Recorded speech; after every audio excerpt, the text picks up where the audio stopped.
Hey everybody, hold on. There's going to be some echo a second. Always mute your other device. YouTube 101. There we go. Hi everybody. Happy Monday. Welcome. Welcome to October. Welcome to fourth quarter. Welcome to good times aplenty. And then after you mute it, make sure you put your screen back on. Hi everybody. Happy Monday. Let me say hi. A bunch of people in. Hey, Mother's Mustache. Ansley, I just saw you moments ago. Welcome to the show. Hey Kim, welcome aboard. Good vibes. Sure. Hey, Jody. Welcome, Jody. Today has been wonderful. Oh, that's a good thing. Tell us all about it. And what frame of reference are we talking about? Wonderful. Just a good day in general. eBay. Hey, Johnny. Welcome aboard. Oh, yeah. We'll get to, well, you see the sweatshirts on again. You see the miserable weather out here. It really looks like that, everybody, except it's a lot darker here in lovely southeast Pennsylvania, where it's rained nonstop since Thursday evening. Temperatures are in the 40s, 47 right now. Coastal flood warning in effect. Just no sign of stopping either. Tomorrow, heavy thunderstorms, high of 53. And then Wednesday looks mezza, as they say in Italy. And from Thursday on, looks absolutely beautiful. But we got thrust into this ridiculous, like, December weather overnight virtually. It's very, very odd. Juggling and making peach preserves. There you go. That makes for a wonderful day for sure. Cheers, Bartamania. What's going on, man? Good to have you. Wonderful in general. Good. That's good. Always a good thing. Yeah, it's very dreary. In a bizarre way, it's cozy and kind of gets you into the mood. You know, went to a supermarket yesterday. Picked up this is a necessary accoutrement for any table or any desk. Little mini pumpkin is now officially on the desk. Made its appearance yesterday on the 2nd of October. Full throttle. Fourth quarter has begun. Everybody should have their little coupon from eBay for supplies now for the fourth quarter. Excuse me. Hey, Barbara, how you doing? You're giving a new listing tool. So was I, Barbara. You stole my thunder, but same thing with me. I went to do a revision hours ago, maybe an hour or two ago. I noticed that the new thing came up when I did my revision. I said, oh no, I held my breath. I went out of in Chrome. I closed the browser down. I reset my computer. I went back in, launched eBay, went to my drafts section thinking, okay, maybe it'll bring back the, my beloved listing screen. And nope, right to the new one. So woe is me, woe is us who were trying desperately to cling on to the old listing. Yeah, very good day. The old listing tool. Very good soup day, absolutely. Thank you. Yeah, it's a little desk pumpkin, They sell them in the supermarkets by here this time of year, along with like the scented pine cones that have like that cinnamon explosion on them. It really smells like Christmas, but I guess it's kind of fallish too.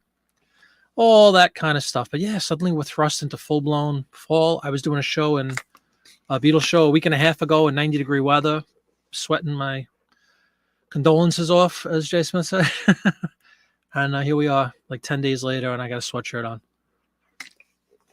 Out of control how quickly it switches on us all.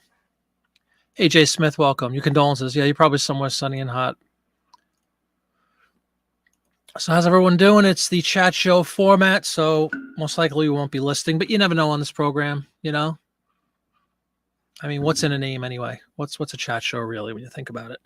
But I am still in postcard, kind of in a postcard tizzy, loving the postcards, listing the postcards. I am using 6-bit, this listing tool that Popeye's Postcards John has in his video, and Kelly talked with me. He uses it too.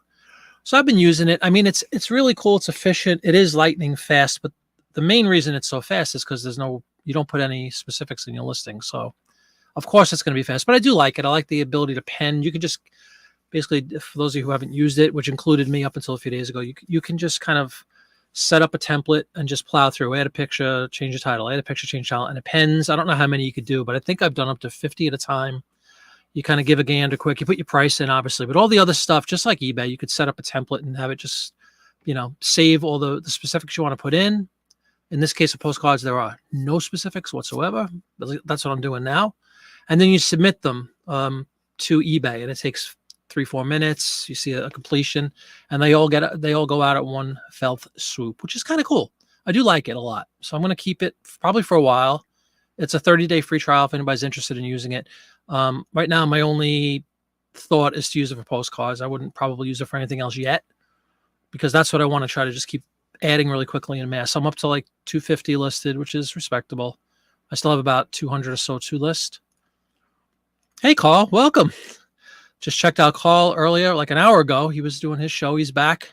It's great to have you back, Carl, on the YouTubes. Yeah, guys, here we are, October. Sweatshirts, soup weather, and mini pumpkins, all mandatory. Cozy candle optional, all those kind of things that get you in the spirit for fall. From a sales perspective, or from an eBay selling perspective, or from a reselling selling perspective, it is fourth quarter now, official 2 days ago. So the hope is that things kind of start to move quickly. Kelly again brought up a really good point in the last show, saying that he sees the biggest uptick in sales November through January. I tend to agree with him. Everybody talks about fourth quarter, which really began now. I think there's a lot to that. I totally agree with the January thing, because a lot of the after Christmas stuff carries over into January. It's a good month. It's, again, a miserable month weather-wise. It's the coldest month of the year. A lot of people are stuck inside. A lot of opportunities to get eyes in front of your products on whatever platform you choose to resell. So I agree totally. I think November to January is probably fairer, like the three busiest months for me too. But October usually traditionally kicks it off, and I'm hoping for good things this month. I did not have a great September at all, so I'm looking to rebound. Hey, Bob, how you doing? Good evening. Welcome to see you. See the lights. Yeah, postcards. That's my world right now. I'm, of course, maintaining my regular listings that have nothing to do with postcards, and I continue to list my ads. I did do a sale that I just started yesterday, a big markdown sale to move some product, kind of to make room for what I anticipate is going to be a whole host of postcards down the line.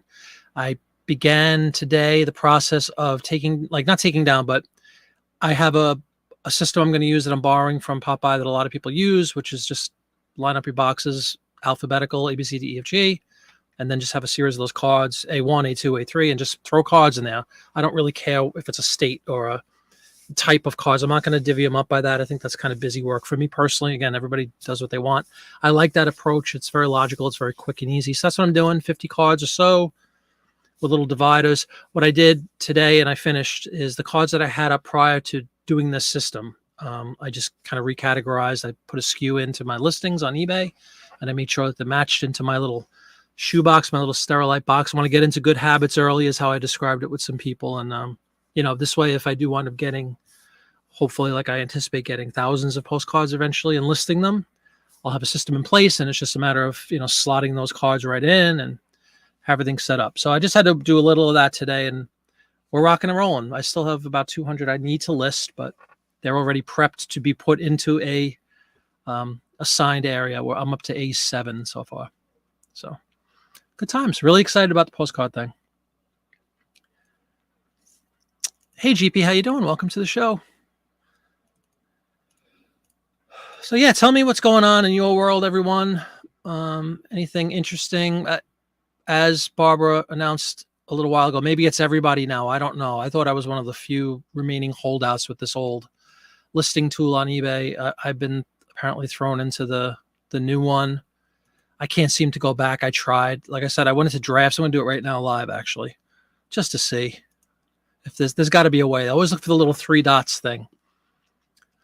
And there are 3 dots, and it says settings, your feedback, and latest update. Let's see what settings says. Control which feature you would like to see on your listing summary.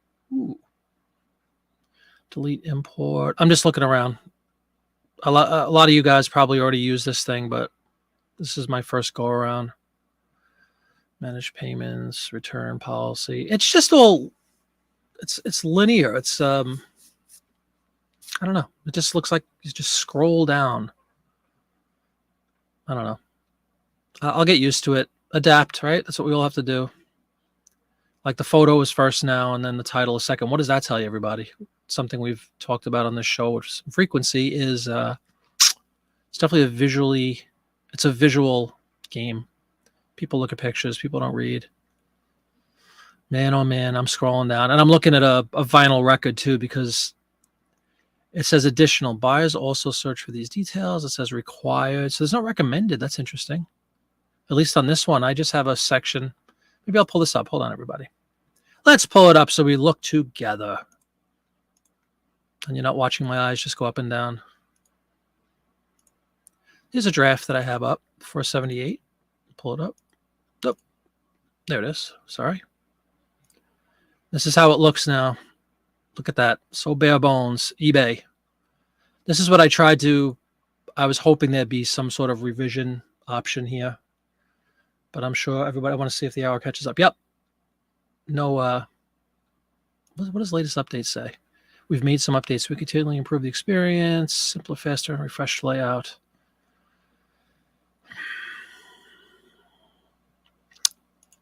Yeah, I'm screwed.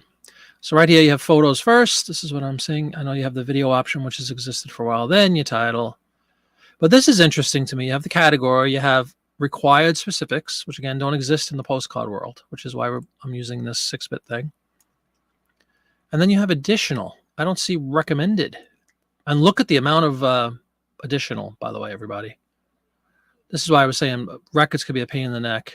Features. What does feature mean? Addition? There's certain things that are just silly. Case type, color, you know. Instrument. That's another one I can't stand. Instrument. You're selling a record, you know. Elvis Presley Hound Dog. What's the instrument? There's like 5 of them. Silly. Silly. Producer. I mean, that's really drilling down. You know, I'm looking for old George Martin records. I guess conceptually you could do that. Runtime. You know, you're gonna time out your entire record. So as you see, everybody, there are a lot. And there's actually more. Look at all these specifics. People who like records.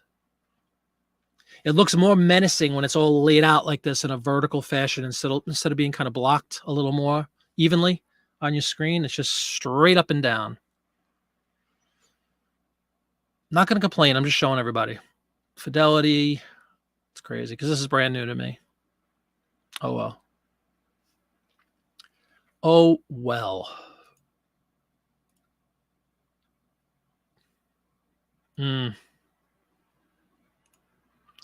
Tis what it is, and it always tis.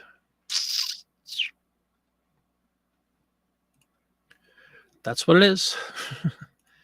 Johnny says, a new format after the new listing I do every week with it. Love it. Easy and fast to do. Cool. Yeah, I'm sure I'll adapt. I'm going to have to adapt to it. But I'm glad you enjoy it. You can account for the get condition of different cards on 6-bit. Can you account for condition?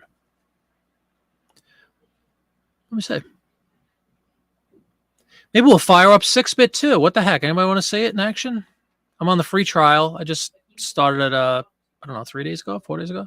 What's today? I lose track of the days. Monday? Friday or Saturday I did it.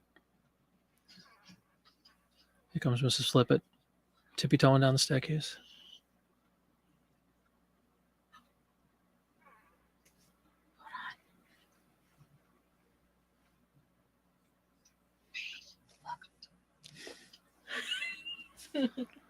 That's cute. Yeah, I will share it. Absolutely, guys. Sorry. Yeah, Carl is back. Hey, Kelly. Cool. Yeah, well, I figured, what the heck? Do you mind if we'll take a look for a minute? Evening, Jeff. Sure, I'd be happy to. Let me pull it up. Let me make sure I can. I'm sure I can. This would be a window. Yeah. I mean, I don't have anything secret. That's for sure. All right, we're not going to go into a full course here, but essentially what we have here looks very much like, I think it was Office 2013 has this format. So that's, you can tweak things like that, like the GUI, make it look how you want. But here you have, this is a template that I'm using that I created with Kelly's help. But it's really simple. So I have, right now I'm in the process of listing these California cards that I picked up in a Whatnot auction. So we double click on this guy.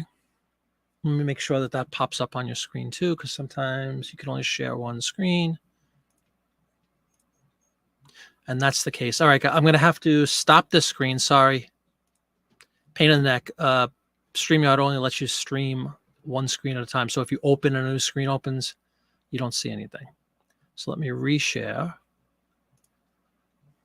I hope.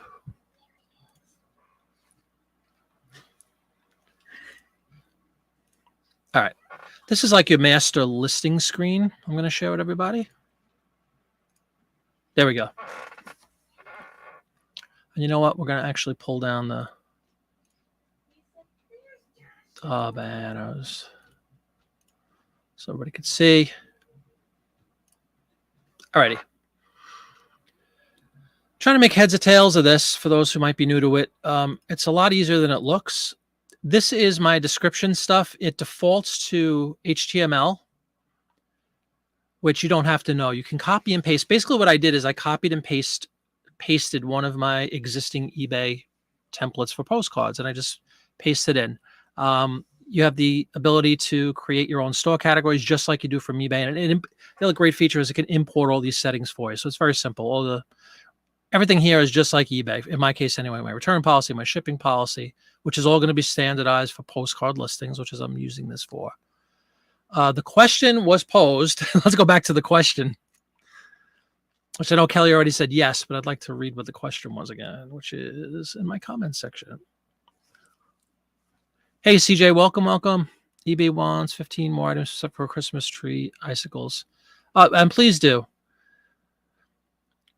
Is everybody pretty much now, I would assume, maybe this was the last one because me and Barbara both got thrown into this new listing tool today. Like I'm saying 5 o'clock tonight, a couple hours ago.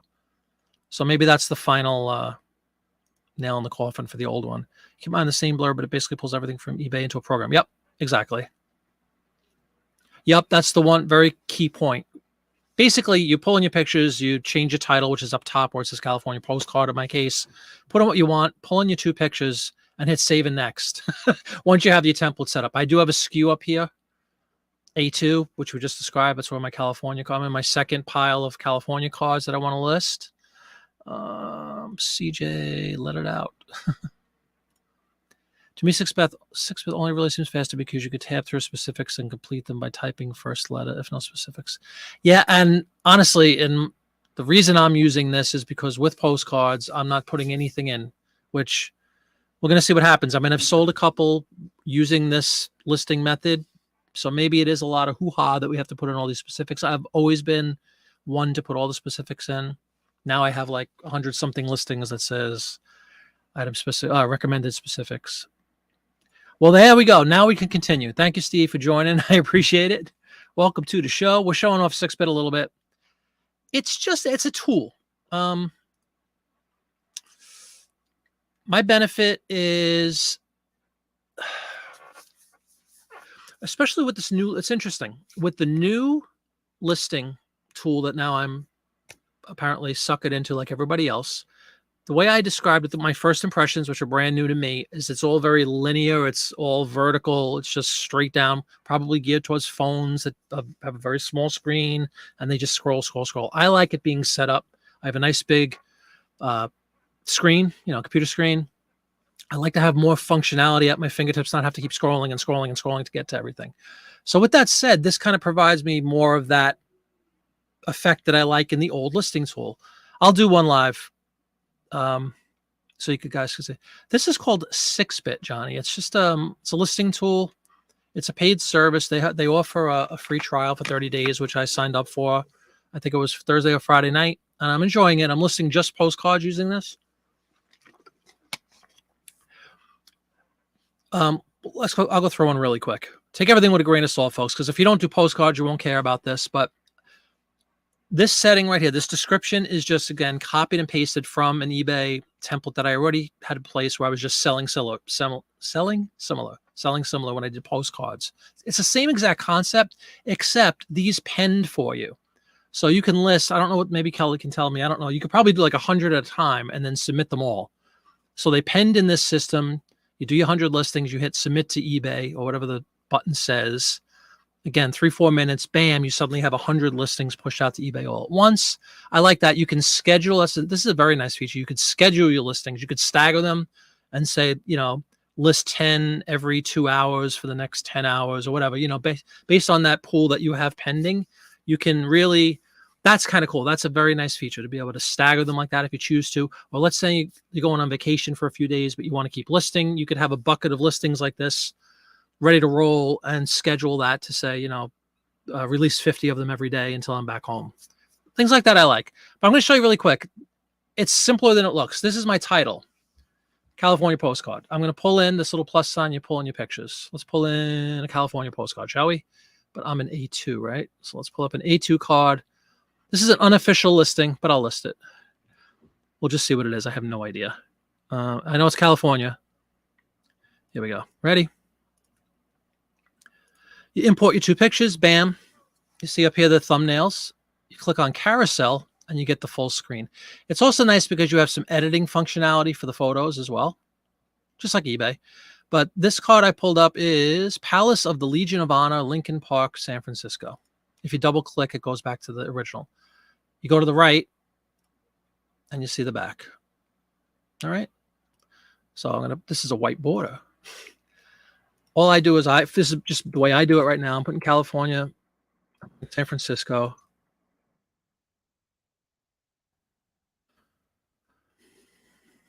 I'll show everybody. We'll do one listing fully like this, and I'll show you how you send it out and all that stuff. I'm just gonna have to keep taking the page down once I'm complete because again, I can only share one at a time, unfortunately. San Francisco, California postcard, and this is called the Palace of the Legion of Honor. See, it has the same thing. You get 80 characters just like you would in eBay. Lincoln Honor has an R. Join OR. Yes. Bam. Look at that, 80 characters. All right, and there's your pricing scheme. You put in whatever you want your pricing. This is something for me personally I had to get accustomed to. You can move these things. The auction is first, the auction thing, and I was incorrectly putting my price in auction at first, so just got used to that. Payment policies, return policies, shipping policies, and everything live here. Here's the eBay and store categories, which again, if you're doing a template like I am, and I'm just banging out card after card, this is how I'm going to list them. So there you go, right? You have your 2 pictures. It's as simple as this. I'm not filling out any. I know it's strange, at least it is for me. But Kelly again brought the point up. It's true. There are no required specifics for postcards whatsoever. Everything is recommended or additional. So what the heck? He's got tens of thousands. Popeye has tens of thousands of listings with no specifics filled out, and they seem to do just fine. So it can't hurt to try. And that is it, everybody. So then we hit, right? I have my listing title, all my stuff. Save and exit at the bottom, right? Let's see if you guys see this screen. It'll take a second for YouTube to catch up. And it takes you back to that initial screen that I showed everyone. This is kind of like your dashboard, if you will. This is where all your activity lives, and I'm still waiting to see if it comes up. Nope, it doesn't. All right. Let me X out.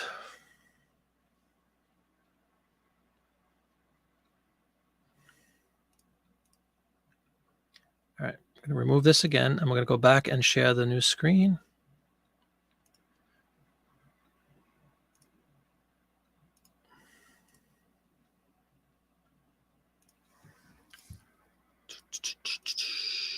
Okay, this takes us back to like the main screen that I showed everybody in the beginning of this exercise. All right, so now you can see, I know it's kind of small, but there's that first card we just listed. There's a photo of it, A2, that's my SKU. There's your price, everything's ready to roll. Let's release this one to the gods and see what happens. You take this guy, highlight it, make sure it's highlighted. Right now, only the first one is. There's a button up here that says submit. Click to submit. This is where you have the ability to go in and schedule it if you'd like I just described. If you want to say, list this tomorrow at noon or whatever, you have a whole bunch of parameters you can fill out. But we're just going to submit this one to eBay. Hit submit. Leave all this alone. Again, I'm just echoing Kelly's word. Kelly walked me through this, which was really cool a couple nights ago, very quickly, and it's intuitive. It's very simple, actually. All this, just leave it alone. Submit. And you can see it's checking the pictures. So it pulls in your 2 pictures. Bam, bam. Uploaded successfully. Submitting to eBay. Remember, this is one listing. Submit it to eBay. Done. The idea is you could have, Kelly, do you know how many we can have pending? I could list, I think I've done like 20 or 30 at a time, whatever. I usually after 20, I like to push them out. I don't know why, but they would just line up just like that first one did. You'd see a series of them all line up here. You would highlight them all, you know, like Control A and highlight them all, submit them, and they would all go together. Let's go to the eBay. And I'll show you what it looks like. And it's extremely stripped down listing form, especially compared to what I'm used to with all the other stuff I list. But like Kelly said, he's just doing it for postcards. So am I. Just doing it for postcards.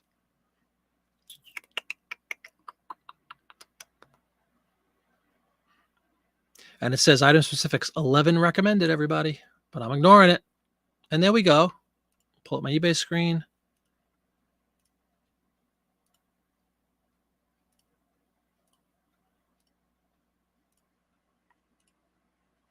And there it is. Looks like any other listing. Got the pictures. But here's the part that's funny for me. Look at this. That's all I have. My little thank you for visiting. Click on my link. Standard card measures. And there's the little 6-bit thing, which it's like a watermark sort of a thing, which you have the ability to pay. If you pay $3 a month, I think it is. You can have that removed. I think that's nonsense. There's no reason to, you know, waste $3 on that. At least that's my thought. I've seen a lot of people list with this thing at the bottom. Never really knew what it was. And that's as simple as it is, everybody. So 50 at a time, 100 at a time, whatever the threshold is for that, you could just kind of, it's very, very fast. It's load a picture, put a title, load a picture, put a title, load a picture, save an exit. And they all just build up really quickly. And it is kind of cool hitting a button and seeing 50 listings go live in, you know, a minute on eBay. It is very cool. I did a few of these to test. I didn't go in and do 50, you know, tiptoed around a little bit, did one, made sure there was no issues. And of course there aren't. Really simple. So I definitely like it. I like it for postcards for sure. You know, it's good stuff. So hopefully somebody got some benefit out of that. It's interesting. I definitely like it for postcards. I guess I could also do it for the ads, but I would definitely put specifics in for the ads. And you can fill out specifics. You know, I just chose, Kelly showed me there was a tick button I hit that said, only present me with the options that are mandatory, something to that effect. I don't know if it was worded that way. And I did that. And you could see with postcard, there are none. There are no required specifics, which is crazy. And then there's other categories where you have, you know, 100 recommended specifics. No continuity, folks. Memphis is here. I think we left there. We're doing 6-bit. Kelly says it's good for postcards, everything. Yeah, see, that's what I'm doing now. I saw. That's a better show for it. Yeah, that's cool. I mean, I like it. I like having a new tool at my disposal. I'm going to do it for the month, certainly, and just keep doing them every day. And I'll probably get so used to it that I'll wind up getting the subscription, but it's reasonable. What was it, $25 a month, I think. I was afraid of that too, because what did I do? I had some sort of API in there for HIP. And I was afraid that it was screwing up my eBay listings, or that eBay was, you know, getting paranoid that maybe eBay frowns upon third-party apps and buries your listings or whatever. But I've heard nothing but good stuff about this. There's no problems. They have a great support team. I haven't had to use them or anything. eBay wasn't built for this technology. Yeah.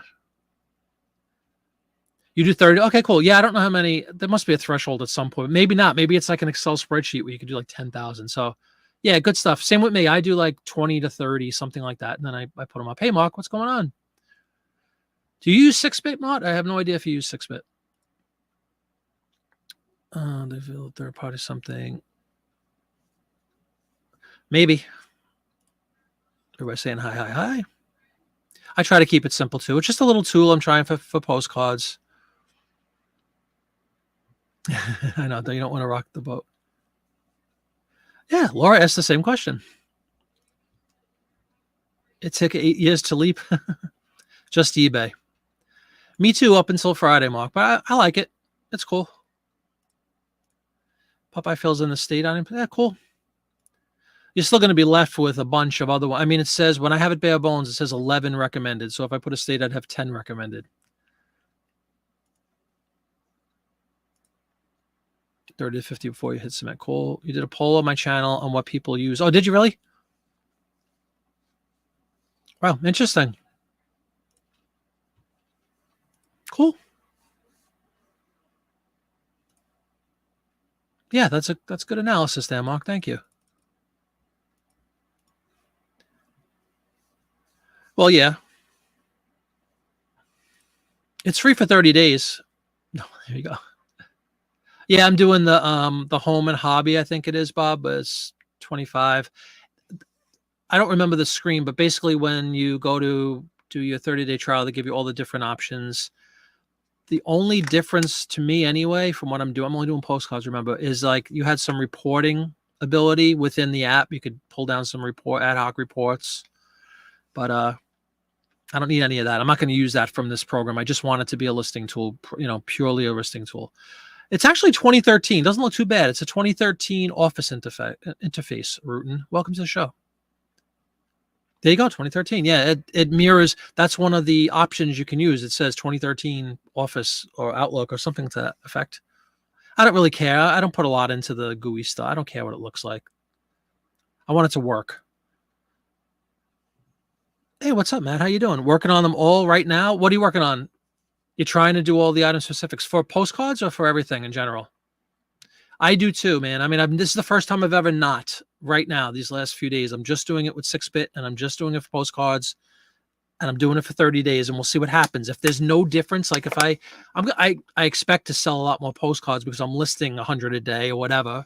Of course I should sell more because I'm listing them. It's really not fair, but provided that there's no huge downtick, like if I just keep listing these and nobody watches them and nobody buys them, then maybe it has something to do with the specifics. I don't know. I'm going to try it for 30 days. I did sell a couple that I've listed using this new tool without issue. It was exciting, shockingly. The very first night I used it, I listed some, and then I went in, what was it? I think it was Friday night because it was after my show. So Saturday morning I got up and I started listing a bunch of these California cards using 6-bit. And like right out of the gate, before I was even finished, as Kelly said, you get 20 or 30, you hit submit. When I hit submit, like I don't know, 10 minutes later, I had an offer on one of the cards that I had just listed. So I'm like, okay, cool. It doesn't seem to be, at least in this very small sample size, it doesn't seem to be hurting me that I'm not filling out recommended. Again, remember the key is the difference in postcards. There's no required specifics for postcards. Whereas just about every other category I sell in has at least a handful of required and has a whole bunch of recommended. Go force it to, oh, you did too. Me too. Yeah, about an hour or two ago. I think we were the last holdouts, Matt. It was you and I and Barbara Engro were the only three apparently using the old one. And I went in.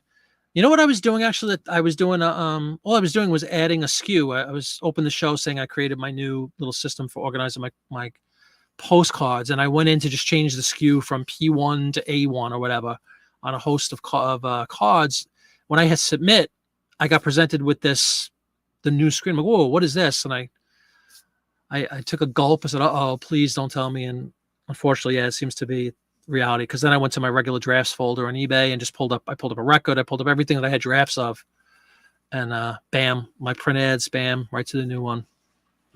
Gonna have to get used to it.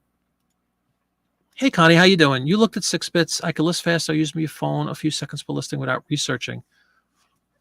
Right. We didn't even throw the research element into this. Yeah, that was just an exercise showing you the functionality of 6-bit for listing. But yeah, of course you have to, unless you're I'm sure a lot of you guys, I would imagine everybody does some research, right? But then there's probably a handful of cards you know pretty much if you're doing this for years and years, which I'm not. You're like, that's a $10 card, that's a $5 card. I'll just list them all day. But there's certainly in my position right now, I am looking up all of them, which of course is going to slow you down a little bit. But that's why it's nice to have them all pending. Then you do all that, you hit submit, and bam, 50 listings, 30 listings, whatever it is, right on eBay. It's pretty cool. Marcus tried them all, just use eBay templates, and okay so far. As long as people have a system and a tool. Yeah, exactly. And there's no harm in trying different things. That was my philosophy. I'm like, hey, what the heck? I heard John talk about it. I heard Kelly talk about it. John has it in his video for the listing portion of his instructional video series on YouTube. So I'm like, oh, what's that? And then Kelly said he uses it too. And I'm like, all right, what the heck? And then Kelly said, they have a free trial. He hung out with me after the show Friday for a little bit on Instagram, and he was kind of walking me through what I just walked you through, basically setting up that template. It was really, I appreciate the time you spent, Kelly. But yeah, I don't know if it's faster necessarily. It's true. If I could do the same, I could do the exact same thing right within eBay, and just not fill out any specifics and hit, save and next. Same philosophy, except it doesn't pen them. But I do like it. I like it. I see some potential. Item specifics in general. Okay, cool. Ultimately, you needed a way to list faster. It was due to limited hours. You tried CSV files. You're not a coder. Yeah, I know. You need an IT degree. Some of those CSV things are complicated. Yeah, I like it. You've been doing recommended everything since last year when they split the category. Yep. Up until Friday and this 6-bit thing with postcards, I always fill out all of them on every other, including all the postcards I had listed up to Friday. Hey, Karen's at the beach. Welcome to the show, Karen's at the beach. That's a cool little, almost looks like it's the girl from Scooby-Doo. What's her name, everybody? Not Thelma, the other one. Welcome to the show. Good to have you. You're also finding a lot of incorrect category sums. Oh, yeah? That's not good. They definitely, messed around with things today because I think the remaining people like myself, like Matt, like Barbara, that's the 3 that have fessed up to it anyway. We're still using the old listing tool and loving it. And apparently that's out the door as of about 2 hours ago, my time.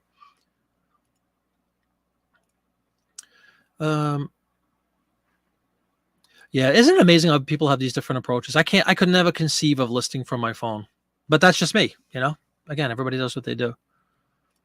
I use a desktop too. Only recently I've been able to list a lot of cards without research. Yeah. I think that's good advice, especially for a newbie like me.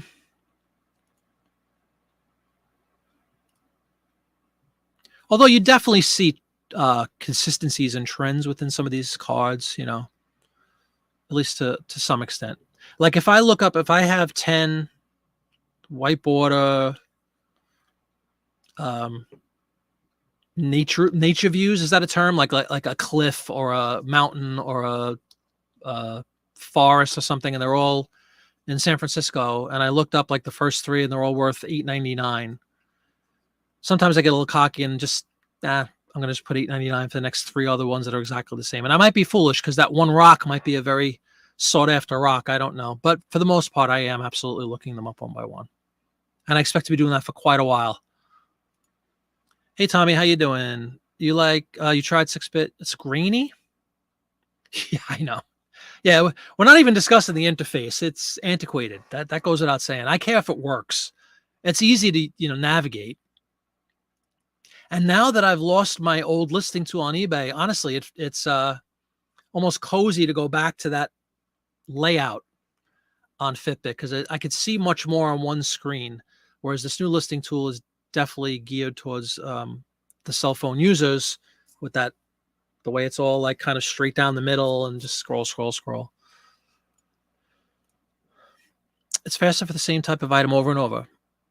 That's very true too. Yes, you could tab between these fields really quickly. And again, for me at this point, doing no specifics, it's incredibly easy. It's add 2 pictures, change your title, change your price, save and next.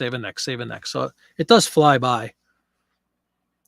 But I totally agree. If you're doing a bunch of the same items, the same categories, more or less, which I am too, even with the postcards, they're all topographical, at least like now, most of them. Daphne. Thank you. Couldn't think of a name. It's like a blonde Daphne. Oh, we have a new poll. Fresh. How many votes are in here, Mark? Do you research a carbon listing? 37 no, 63 yes. 63 people voted. There you go. 63 people voted. Well, again, to each their own. We all do the same thing. Some views I've sold, some time and time again. I just put up to sell quick. Yeah, exactly. That's good. So hopefully, again, I'm getting into decent habits from that was crucial for me to try to get this inventory thing established way early before I get to my second box. I want to have a system because it's a nightmare that I'm sure a lot of us have had over the years. That probably some of us might have experienced them on some level. Is you can't find something, it sells. You had it listed 2 years ago, you forgot all about it. where the heck did I put this thing? It's a nightmare. You start running around. So I don't want, it's something, all the things that make postcards attractive, that they're so small, they're easy to list, they're easy to store. Also, when you get into numbers, I saw Mark's video about his inventory system also with, tens of thousands of cards on these wire things that I have, the shelves. My God. I mean, they're so small. There's so many of them. If you don't have that together, you're done. You want to sit there and look through 20,000 postcards. So, I'm glad I have my system starting out on the right foot. Average cards need quantity. Oh, okay. Sure. That makes sense. Yep. Who just pulls a number out of the air? I certainly don't. It's if I see consistency, if it's like 5 of basically the same type of a card, almost exactly the same, where everything's the same except maybe one piece of it. If I do like, I don't know, the second or third card, they're all basically the same price. I'll throw caution to the wind and do the other 4 and 5 at the same. I also want to get things up. I just want to get some, because I'm just starting in it, so I want to get some volume up. I have 250 something listed, 200 something left, and then I got to buy more cards. Now, where am I going to go to buy more cards? Oh, where have my postcards been? Back to just one box. We all start with one box, don't we, Kelly? But that box is going to be organized, and it's just going to be scaled to hopefully 1,000 boxes, right? Same process, just repeat. And hopefully, hopefully what I've started is correct and works for me, because time will tell. Time will tell as I get more up and I start selling some more. You would be roasted if you ever did a watch me list video. Why? Is it awful? I get, if as long as it works for you, right? Who cares? But now you're going to have to do one. Now that you said that. You have real photos you didn't mention in the... Yeah, how do you not put that?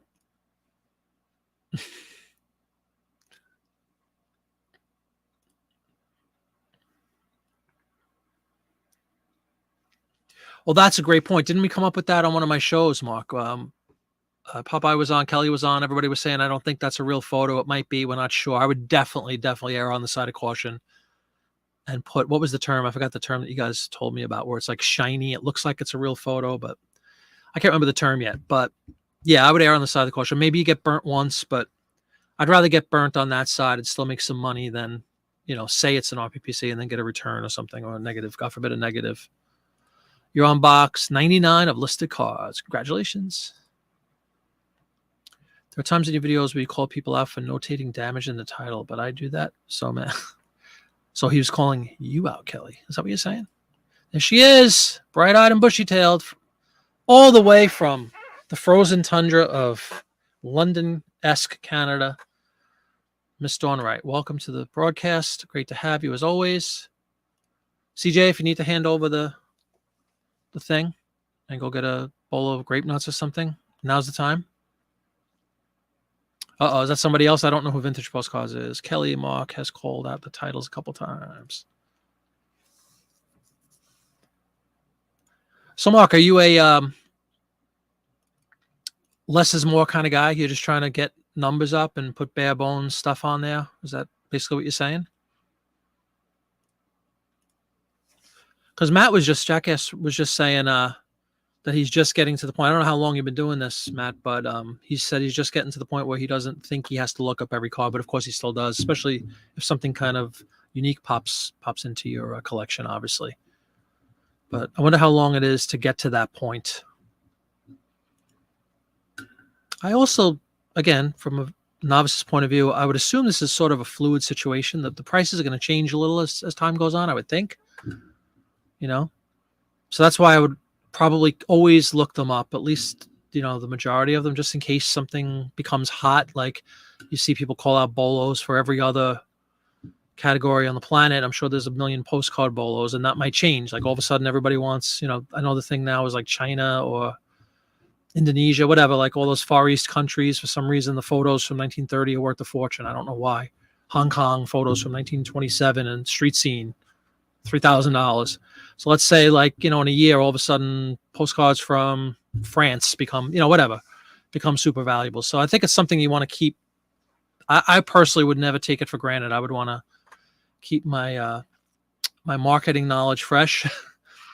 CJ's internet is cutting out. Oh no. What is going on, CJ? You got to address that. For my title, Marty, vintage postcard. There you go. That makes it simple. Rock Tree Dam. There you go. You're not a numbers guy and listing cards, and so you sell mostly or just easy $4 to $6. Okay. But again, it's a volume game for you, right? Common cards, just churn them out. What's Dawn on? She just got on. Hi, Dawn. Slip it says hi, Dawn. Yeah, numbers game, right? You buy them for a quarter, sell them for $5 all day, but you want thousands and thousands and thousands of them. August 2020 is when you started listening. Oh, all right. So you're pretty, well, 2 years. Still pretty new, grand scheme of thing. You're simple. Yes, it is a TV show.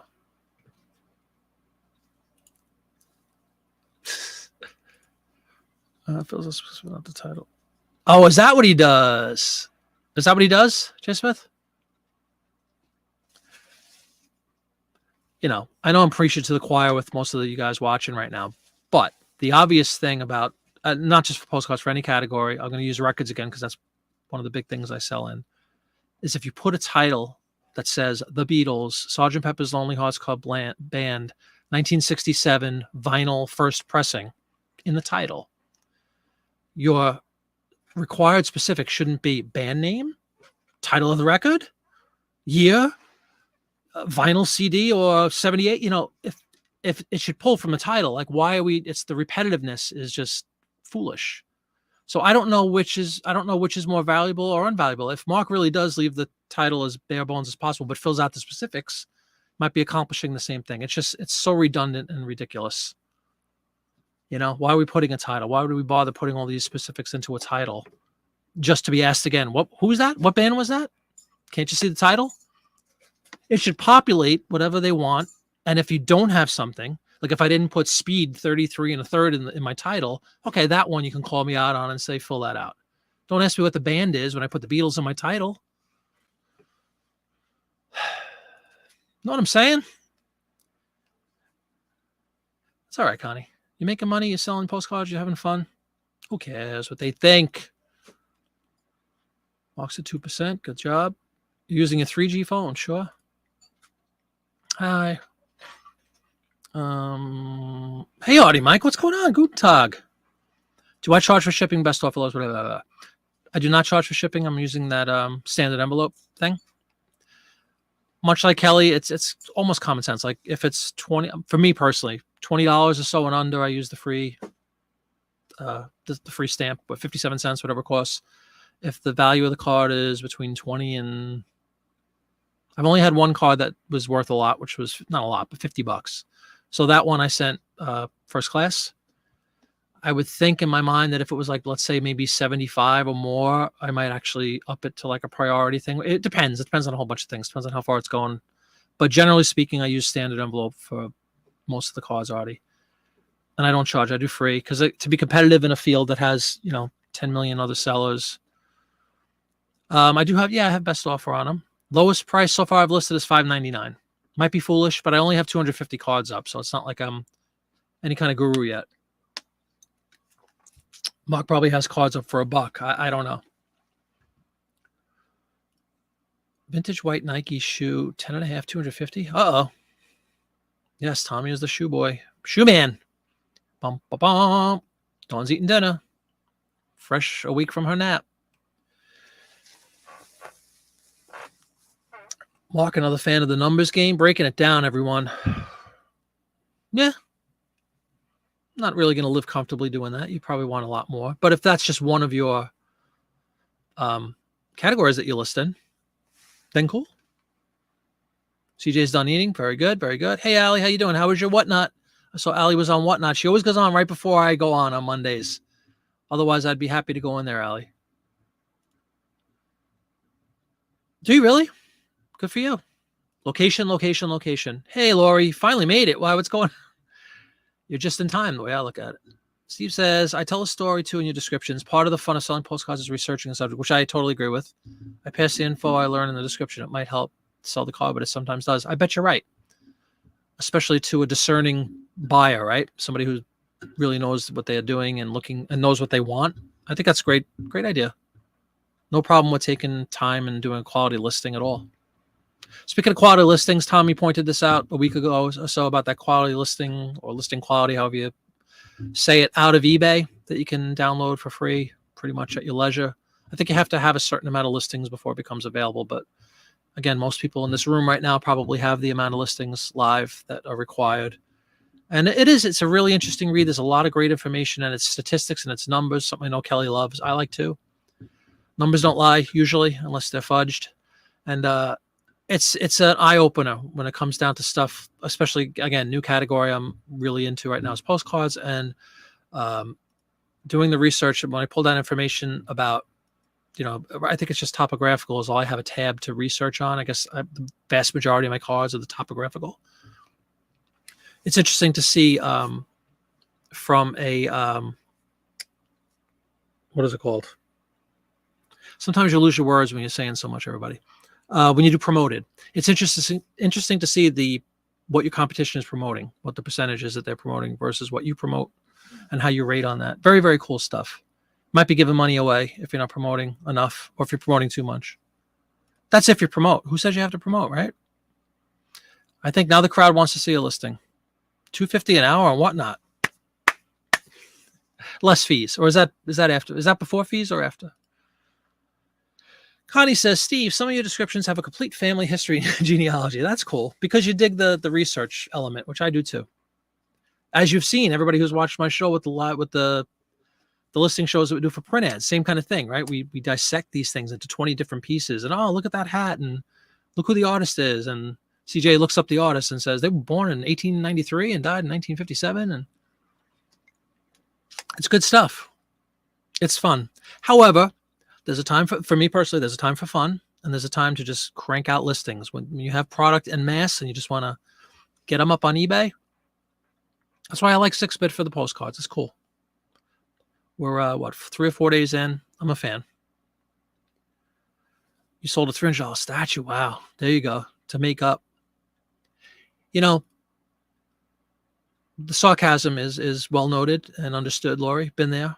However, it's kind of cool to balance both off. Let's say you're just having a really lousy day on eBay or a lousy week on eBay. It's good to have the option of going to Whatnot and getting rid of some stuff and making something like until eBay catches up. And then vice versa. If you have a lousy experience on Whatnot, which happens once in a while, maybe, you have some good sales, you run some sales, you do something creative on eBay, as long as you're making money. Check is in the mailbox. Halloween again. Good. You did well though, Ellie? Moved some product.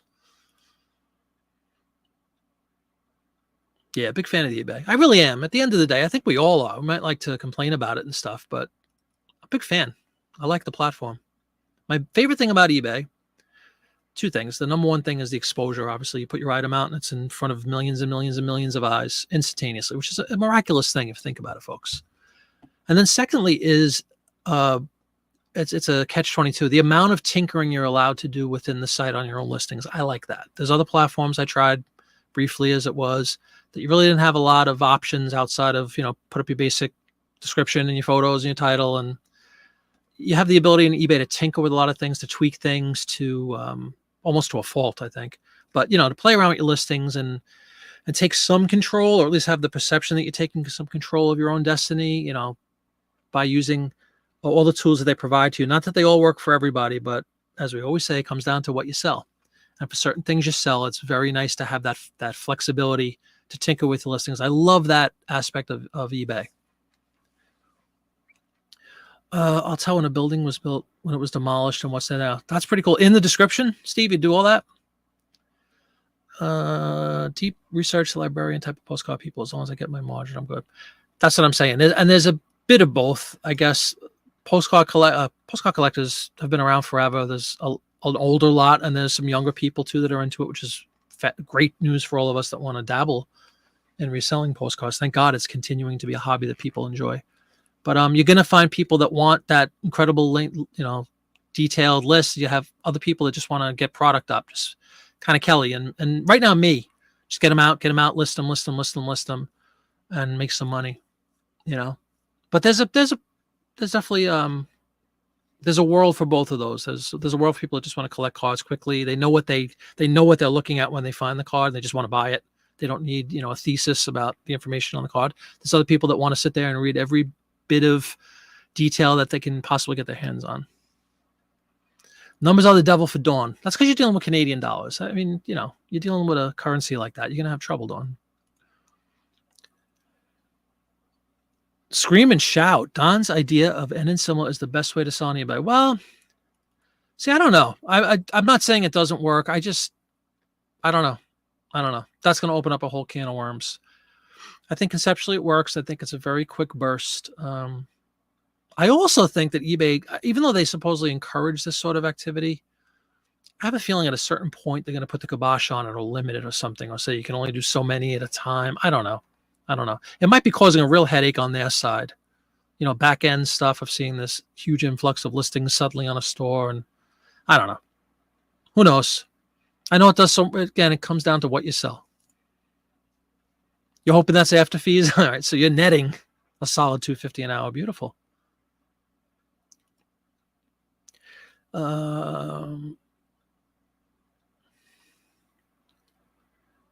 Yeah, I still think the visual is number one, which is almost proven out by this new listing tool on eBay. What's the first thing? Photo. It used to be titles and all that, and then photos. Well, guess what? It's flip-flop. Now it's photos, title, because people don't read, as we've all, much to our chagrin, we've all realized in dealing with people sending offers and all that kind of stuff. They don't read anything. So I think number one is your photos. Number two is your title and keywords, so that your photos get an opportunity to be seen. I like research too. It's a fine line though. It warrants research if we're talking about postcards, especially me when I'm learning it.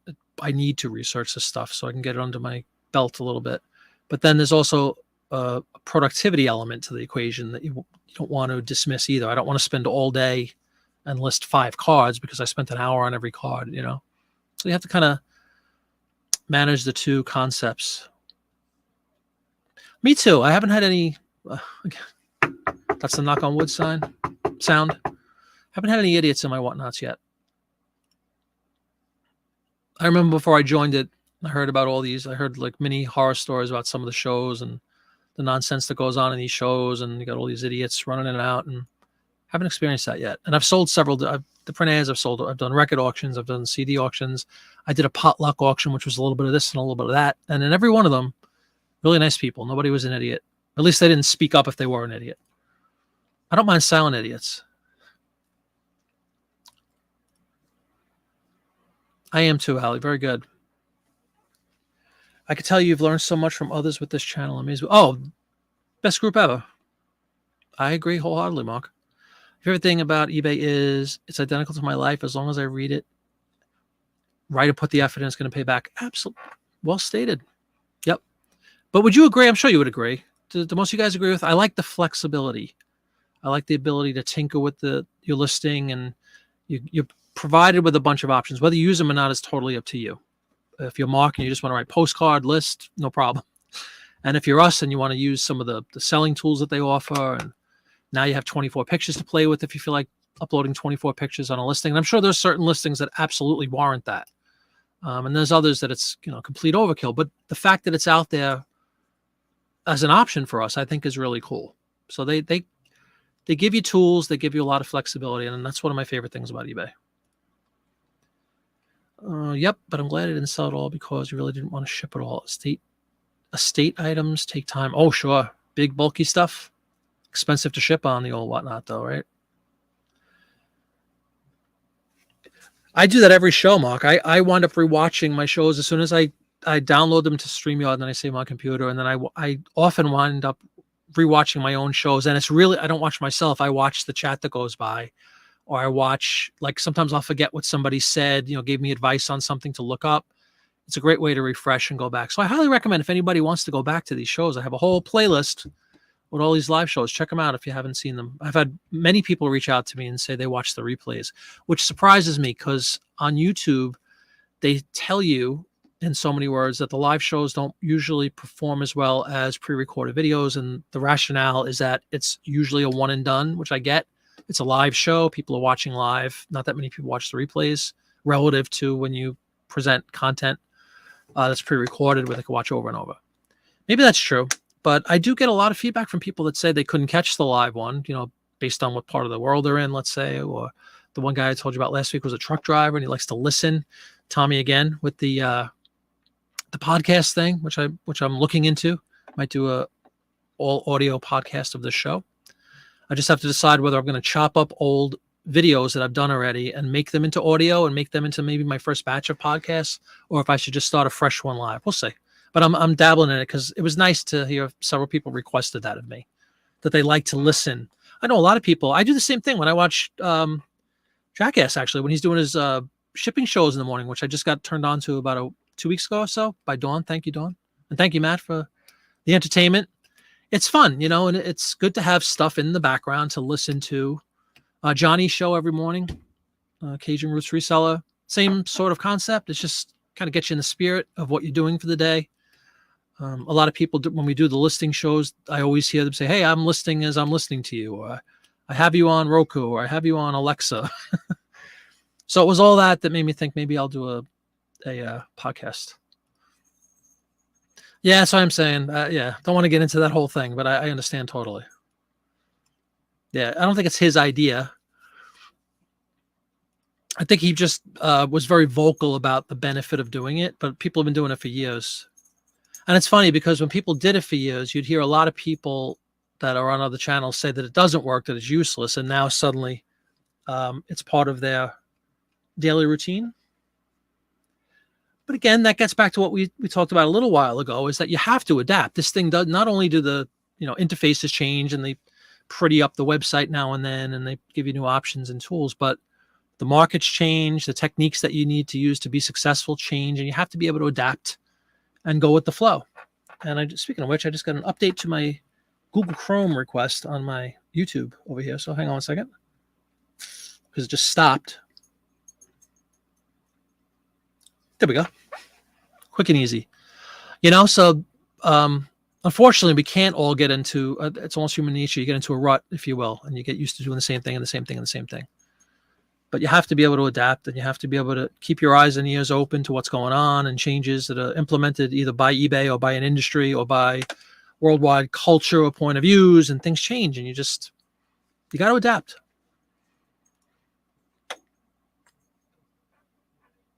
Yeah, there you go. Yeah. Again, is it frustrating at times? Absolutely.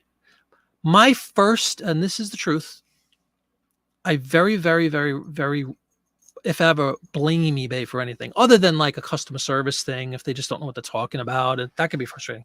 But I always look at myself in the mirror first. If I'm having a bad sales day, week, whatever, what am I doing wrong? Or not necessarily wrong. What am I doing that's not tying back to success on eBay? Is there something I need to do? Maybe I need to add more photos.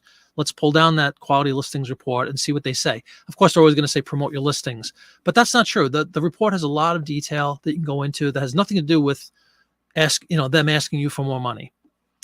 Most of mine come down to photos because my print ads are one photo, the postcards are two, with very few exceptions. And almost every one of them, even though I rank highly supposedly out of the amount of sellers, and especially in print ads, it'll say we recommend 6 photos or whatever. So there's definitely a benefit to this stuff. But my first thing is I look inward or I look in the mirror. I don't just go, oh, eBay stinks. What's going on with eBay? I think that's foolish. Now, could there be a complete breakdown of the website one day and maybe things really do go awry? Absolutely. When they lost tens of millions of photos on everybody, that was something to get very angry with eBay about. That wasn't me doing something wrong. It wasn't you doing something wrong. But I think most of the time it's an opportunity to take a look at what you're doing and make improvements or make adjustments that are being either mandated or requested by eBay or by the buying public. So yeah. There's a snippet for my first podcast. If I could just grab these little audio snippets. So I love eBay too. I admit it. No, he's right. I understand. He's not saying anything wrong. Postcard bird. Let me get caught up because I was rambling for a minute. Yours, pretty bird from Pretty Bird. I hope I catch you this month and then remembered you bought 9 boxes. Yeah, on your trip. And you said he has 99 boxes now.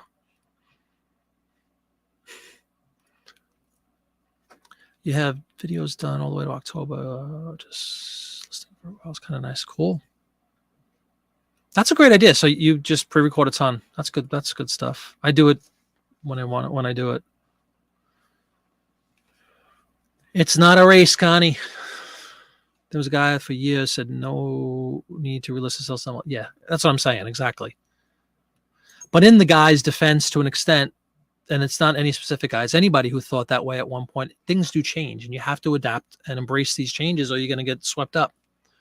Me with this stupid old listing tool, I just got forced into it. Guess what? I can't cry about it. I got to use it. Do I like it? No. Will I adapt? Absolutely. Am I going to kick and scream and make 27 videos about how awful the new listing tool is? No, I'm not. No, you didn't really miss anything. Hey, Grant, how you doing? This might be a record amount of Canadians on this broadcast tonight. If Carl is still here and he checked in, we have Grant. Of course, we have Omnipresent Dawn. Don't we have another one? Another one. Don't we have 4 you guys? Jay Smith says, the new listing tool lets you hide useless fields like subtitles. Oh, that's cool. Yeah, I have to tinker with it, Jay Smith. I haven't even looked at it other than the reality that, oh, man, this is what I have to use now. There's another guy who's been saying for years, don't promote. Now he's warming up to the promote. Oh, yeah, really? I think it's foolish not to in certain categories, obviously. If you're selling T-shirts, and you have 5 billion other competitors, you probably want to get a leg up. But then there's also something to the fact of everybody's promoting them. What's the advantage? If everybody's promoting, they can't put everybody's promoted listing to the top, can they? So I really don't get all that stuff. But it's been likened often to a store, name your store, whatever, Macy's, even though they have their products for whatever, a pair of shoes in Macy's is $59.99. Maybe I'm out of line with the pricing. I have no idea, but a pair of whatever shoes is $59.99, but they do sales, don't they? And they spend a lot of money promoting and marketing their products. So this is the equivalent online. I'm sure there are plenty of categories. If you have a very unique niche that you don't need to promote in because you don't have any competition or very few, maybe you can get away with it. But I think for most of us that sell things, postcards are pretty common. There's a lot of postcards out there. There's a lot of records out there. There's a lot of shoes out there. There's a lot of clothing out there. There's a lot of name your product. There's a lot of books out there. There's a lot of everything out there. So it's almost mandatory for most of those categories. Not that you have to, but it's almost foolish not to in certain categories. You watch channels you do not. Maybe you should. You missed the inside jokes. Yeah, I think everybody got CJ. The glory days are over, man. Mine I think it was a little after 5 because my wife had just called me. Yeah, like 5:10. They said enough. You got 30 plus channels? What does woosah mean? Is that a sound effect? Woosah. Don't know what that means. You listen to a lot of lectures. Cool. Hey, Swamp Picker. How you doing, man? Good to have you. I fell behind again. What am I? 8:03. I'm 7 minutes behind. Sorry, guys. You never adapt. You force the market to adapt to you, says Ben. Welcome, Ben, to the festivities. Adapt or die, baby. That's what it's all about. Survival of the fittest. Welcome to the show. Because people are sheep. Yes, there's a song about that by Pink Floyd, Tommy. Are you familiar? They don't learn on their own or test research. They watch a YouTuber and whatever he says is right, then they cry about sales. Yeah, that's true. Yep. Get information from anybody, be it a YouTuber or a book. Dare I thought, imagine reading a book, my God, or a website or a podcast or a radio program. Get your information, process it internally, speak about it amongst your peers, feel it out, pros and cons, have a conversation. Don't make a proclamation. You must promote your listings at 7% or you'll never sell anything on eBay. No. There's conditions to be met. There's conversation to be had. Generally speaking, don't preach about anything. Good evening, John. Half paying attention to this and half paying attention to the Penguins game. Well, there you go. Hockey is back. My God. Hockey has to be the shortest off season. They just finished in like July and they're playing again. It's crazy. Welcome to the show.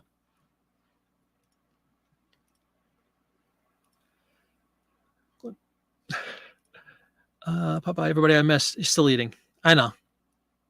Omnipresent Dawn requires nutrition. For those using 6-bit who also have hip postcard, 6-bit and hip postcard listing is available. Oh, really? That's cool. And they have Etsy now, I think, which I'm just using it for postcards. I'm not listing postcards on Etsy. Can you even list posts? I'm sure you can. Does anybody list postcards on Etsy? The hip thing was a failed experiment for me, big time. We've discussed that. But again, I had so few cards. Now I have a whopping 400. So look out, world. It had a lot of promise, did hip. Maybe they'll recoup. Interesting. You still have your hip account in case I decide to fix it. Yeah, that's what I'm saying, Kelly. I might give it another. But you guys that had tons, I know John had a million listings on, or a lot of them, because he used to do his videos, and he would say, I sold 17 postcards today on eBay and none on hip, and then I sold one on hip. So if somebody with that much volume is selling, a couple a week, probably not the best platform right now. Nothing against them, and the people are very nice and friendly. I just think they don't have any appeal yet. They don't have broad appeal. Not enough people know about them. That's just my thought. At least for postcards. The stamp thing too, which stamps are a whole other beast. I still have a hip stamp for some reason. I didn't close that one. And I actually did sell a sheet of stamps on hip. I was pretty fired up. I love getting into data. Absolutely. Me too, Allie. Yep. It's a blessing and a curse to some extent, because it's a shame in some aspects that you have to be so hands-on with these things, right? It would be nice to set it and forget it, but you can't, because that's not how the world works. And the price of things go up and down on a daily basis, on a minute-by-minute basis. And the industry I worked in forever with stocks and bonds and mutual funds, things change. You have to keep moving with the times. You have to do a lot of research and reading and thinking. The only downside to me about the flexibility within eBay is sometimes sometimes I overthink some of the stuff. And like, if one day goes by and, oh my God, my sales went down 27%, I have to do something right away. Maybe it was just a day that people didn't want to buy my stuff. Like, it doesn't always mean that I did something incorrectly or that I need to tweak every listing. Sometimes it's just, but if you see a trend, wow, I haven't sold, I'm listing all those postcards. I haven't sold a postcard in 11 days. Maybe there's something wrong with either my listings or my categories, So I like the flexibility to that end, but I do personally, sometimes I overthink it a little bit too much, because you have so many tools at your disposal. You keep messing things up and keep screwing them around. Maybe you don't need to constantly be in there tinkering, but it's nice to have the option if things aren't going your way. Don't we all?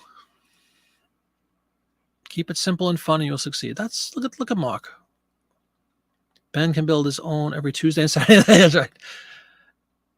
Even during a hockey game, always time to point out the obvious. Yeah, I'm down to I have about 200 left to list. I'm gonna have to get more postcards. I know where I'm going.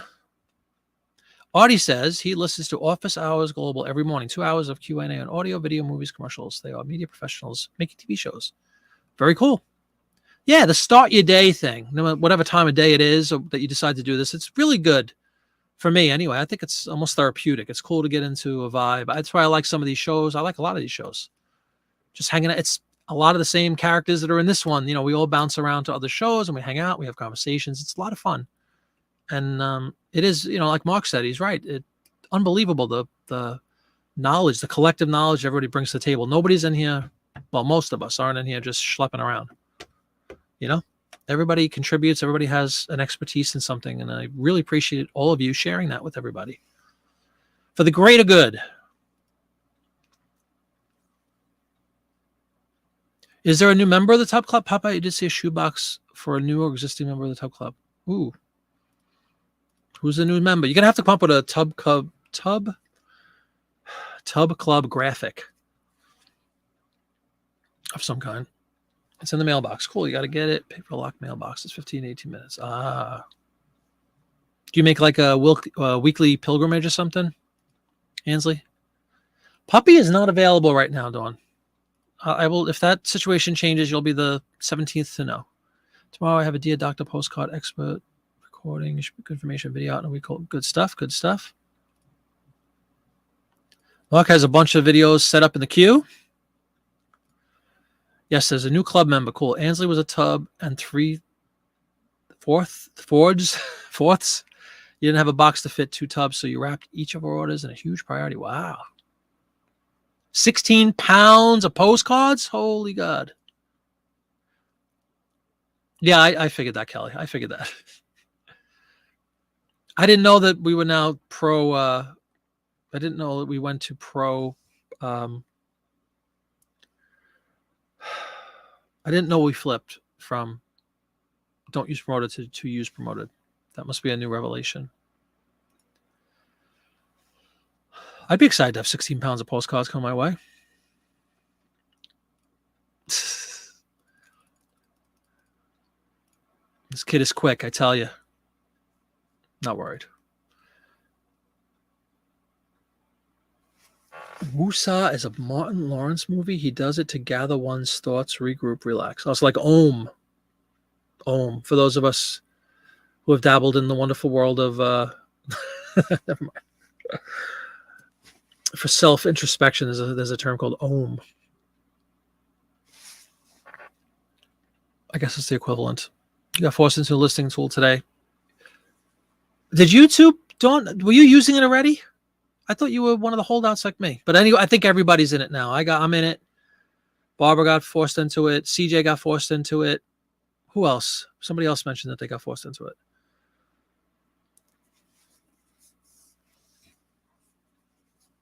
I love choo-choo train stuff. Oh, okay. If you know anything from me, Ansley, you know I don't know movies at all or TV shows, quite frankly. So I wouldn't even know. I know who he is, but I have no idea what you're referring to, but it's cute. Om is a good term. Jai Guru Deva Om. Meditation, baby. A lot of postcards on Etsy. Oh, there are? Okay. Yeah, they have within 6-bit. I just saw you can link an Etsy store too. Promoted listings and their value is very easy to figure out. Just search items and look at best match results. Always a pattern of how many spots are reserved for promoted per first 20. Sure. You dumped him numbers, just not there. The condition of the road, yes. It's always a huge component of traveling. New listings, auctions are not promoted. Fight for remaining spots. Which is where your whole and sell similar population live. The remaining spots of a new listing.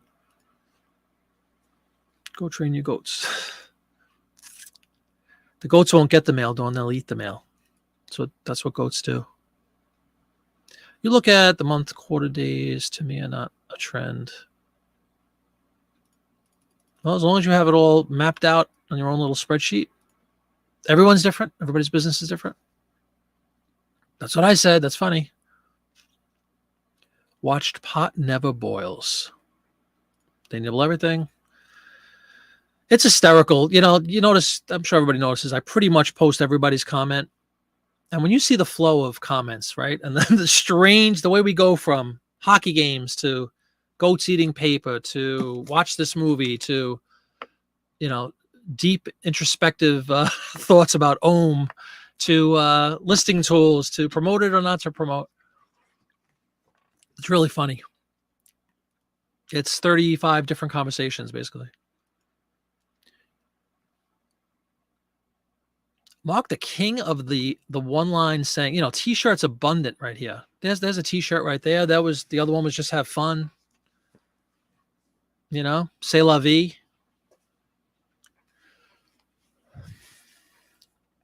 You're not a fan of return on investment? I like making money. Taking a bath, Kelly? I thought that was a sheep. We were going to get into the whole, you know, the old eyes saw a sheep, but I could see it looks like a bathtub, right? Guy kicking back. Map theme postcards coming out, folks. Twice a week. Yeah, but how often do you get the mail? We leave the house twice a week. Oh, okay. Rather the property. Yep, you dig home. Lori's been using it, so you're good. Using the new listing tool, I would imagine. I have to go back 3 minutes in the conversation. You was using it, but it was too annoying, so you switched back to classic. But I imagine it's only a matter of time. Yeah, Don, I think pretty much everybody at this point, at least a few of us stalwarts, all got bumped into the new one a couple hours ago. I was fine all day. You just checked. Yes, you're forced to. You only list other items once a week. Right, because you're living in 6-bit and postcards most of the time, right? Not seeing too many overall sales happening on whatnot as of late. I can click into a category. The sales are just not there. Unless you sell postcards. You see, even on whatnot, what does it come down to? What you sell.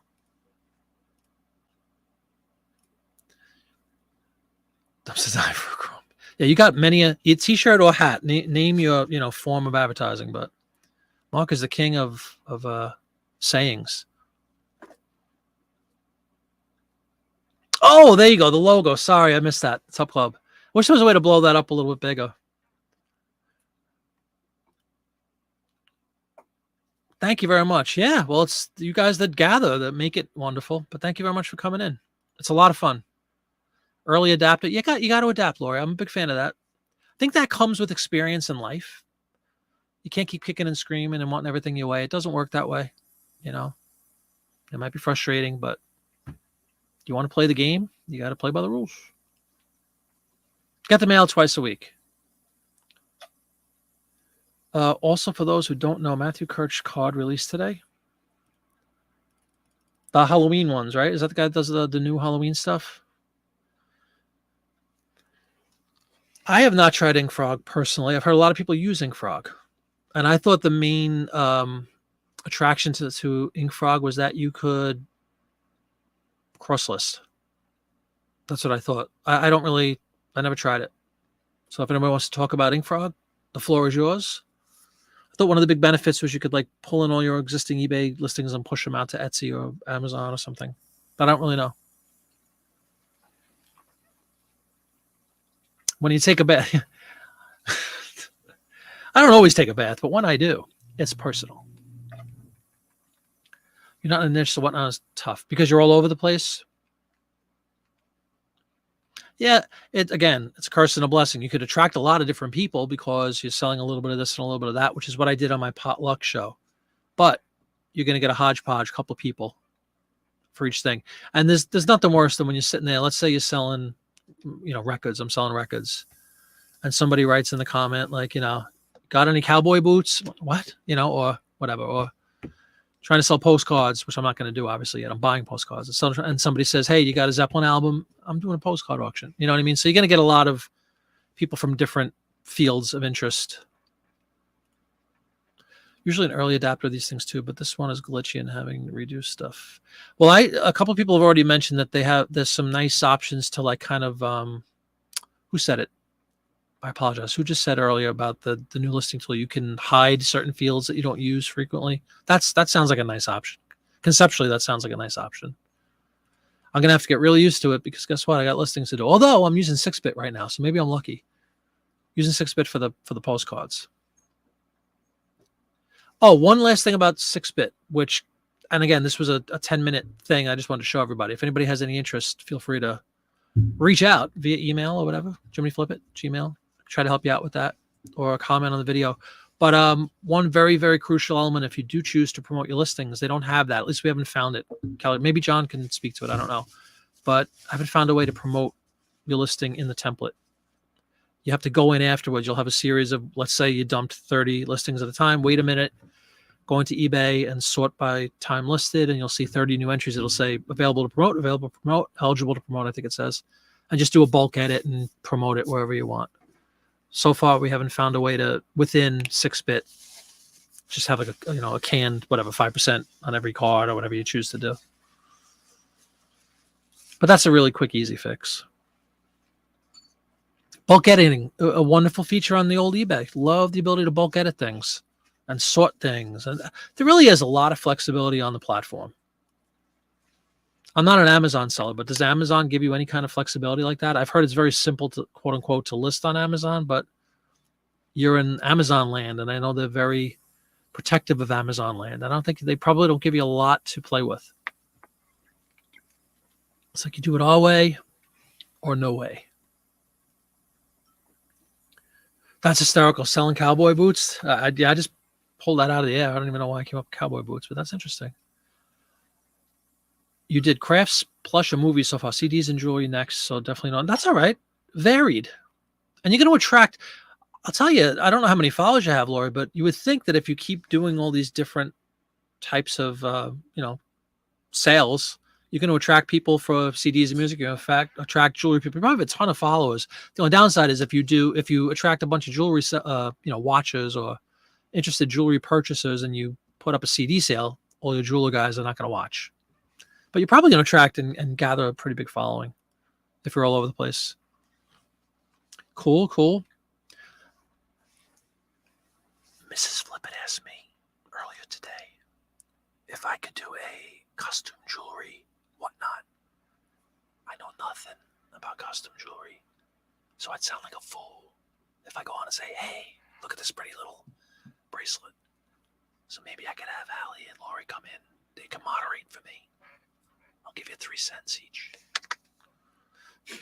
Yeah, we have a lot of custom jewelry because my wife's mom used to buy it all the time, so we have tons of it that we kind of want to offload, but I know nothing about it.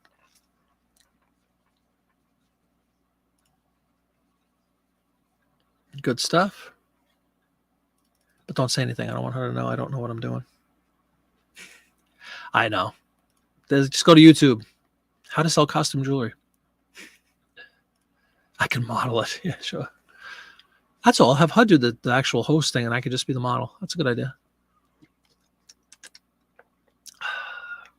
So yeah, eBay, new listing tool in effect. Apparently, everybody but Dawn. Maybe it's a Canadian. I'm not even joking. Maybe it is a Canada thing that they didn't roll it out to everybody in Canada yet. But I think pretty much all of us stateside are probably, for better or worse, going to be using this new tool. For me, a new tool. I know it's been out for a while.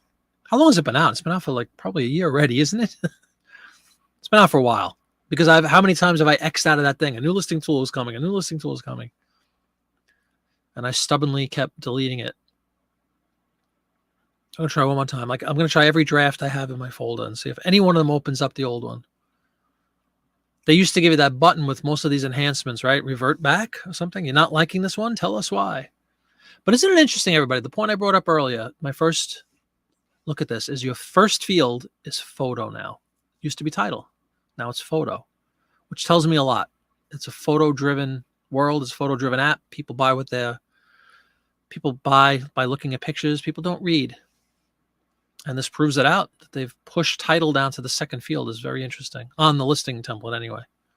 I know it still reads the way it reads when you see the listing, but I think it's very telling. And of course, they're trying to push their videos. Has anybody gone in and done a video for their store?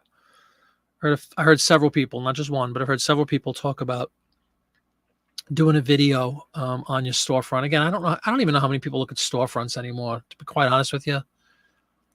I think a lot of buyers nowadays probably do use a phone and probably just sit there and search on whatever they feel like searching in. I don't even know how many people search on eBay anymore. Probably go to Google or whatever the most common browser is, which is Google, and say, cowboy boots, size 12 cowboy boots, leather, black, click. And whatever comes up, they click on. Because people not only don't read, people are lazy. It's just a fact. Present company obviously excluded, but most people are very lazy. That's proven on a daily basis too. And whatever comes up first, which is why everybody wants to be in the first on eBay and all these other platforms. So it's interesting. And it's ever evolving. Things change.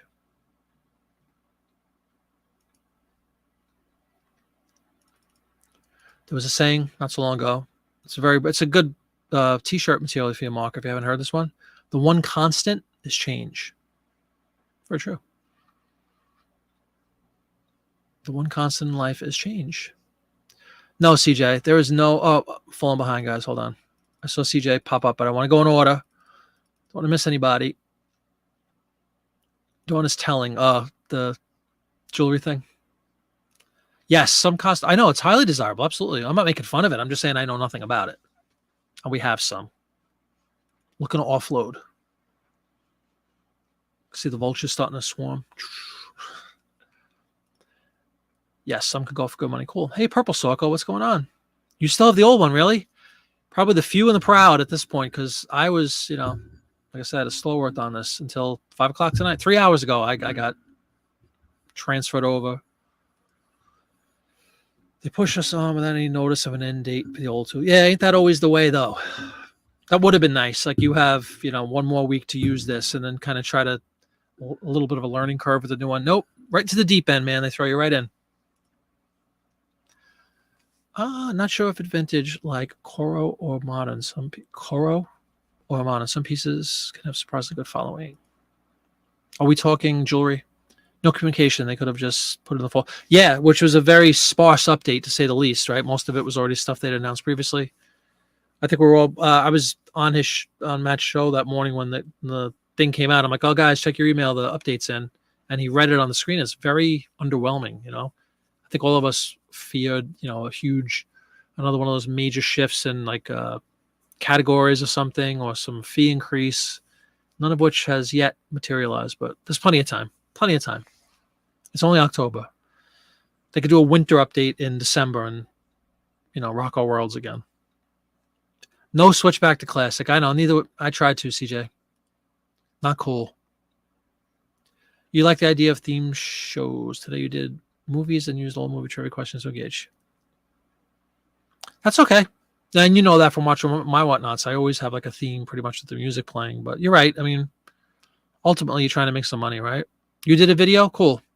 And it was a waste of time. Yeah, that's what I'm saying. I don't even know how many people...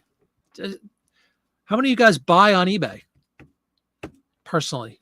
Source, I guess one's supposed to be source. Sometimes I actually buy things on eBay, though. Like I like records. And sometimes I'll look for a foreign record or something, and I'll just buy it. Not to resell, just to actually buy it.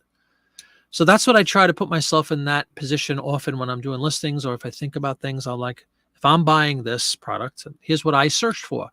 And yes, I go to eBay specifically if I want to buy something on eBay, but I don't know that everybody does.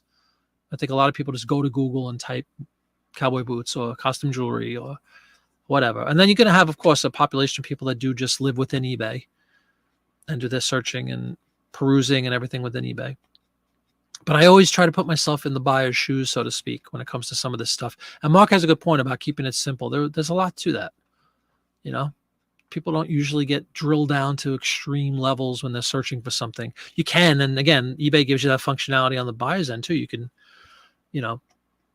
just sort by, newest listed, or you could pick up just new, not used, and a whole bunch of other things. Only in US, whatever. There's tons of options that you could whittle down.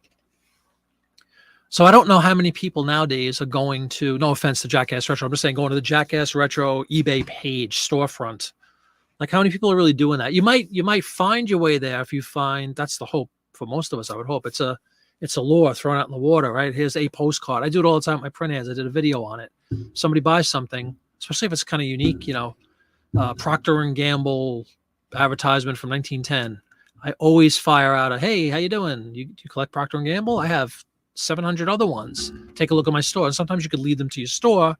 And yeah, at that point, they'll see your store. But how many people are actually going to stores, unless you're a follower of the store, which is also some people have huge followings within their eBay store, so they don't need to promote because they have a built-in population of people that go to that store to either source or just avid collectors of something. That's where they go. Popeye has a huge postcard store and probably a great foundation, buyer base that he could probably rely on. He's got like all these people coming to him to buy postcards, and that's where they go to buy postcards. So that's a great position to be in. And if you're in that position, not Popeye, but anybody who is known for a certain niche, really, or popular, or just has great products, or both, they might continually keep going back. So obviously you don't need to promote when you have a built-in population of buyers just that have searches in place and things. Every time Popeye gives me a new postcard, lists a new postcard, I want to know about it. Those kind of things are great, and that's something that takes a lot of effort and time, to procure.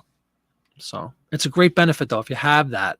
If you have a lot of people that follow your store, if you have 2,000 followers in your eBay store, every time you list something, they're going to know about it. So why promote that? There's the yin and yang of things, and some people that go on and say there's no reason to promote. I have original things. It's not just that you have original things; it's that you have a huge following, and you have people that are all saved searches devoted to your store, so you don't have to promote, right? Oh, do you really? Yeah. So you're speaking a foreign language at the end with the Napier or whatever. Don't know jewelry. I know we have some though, so I might have to learn it. Everybody's lazy. There you go. Jody has a really dumb video, do you? You got lured into the whole thing. Hey, make a video. Well, now we're all gonna have to without any further ado, let's fire up. No, I'm not gonna do that to you. Let's share a screen and check out Jody's eBay storefront, shall we? Nah, I won't do that. Everybody's lazy, Dawn. It's natural. As also a buyer on eBay, I don't think I would click on a seller's video. Yeah, neither do I. I think it's corny.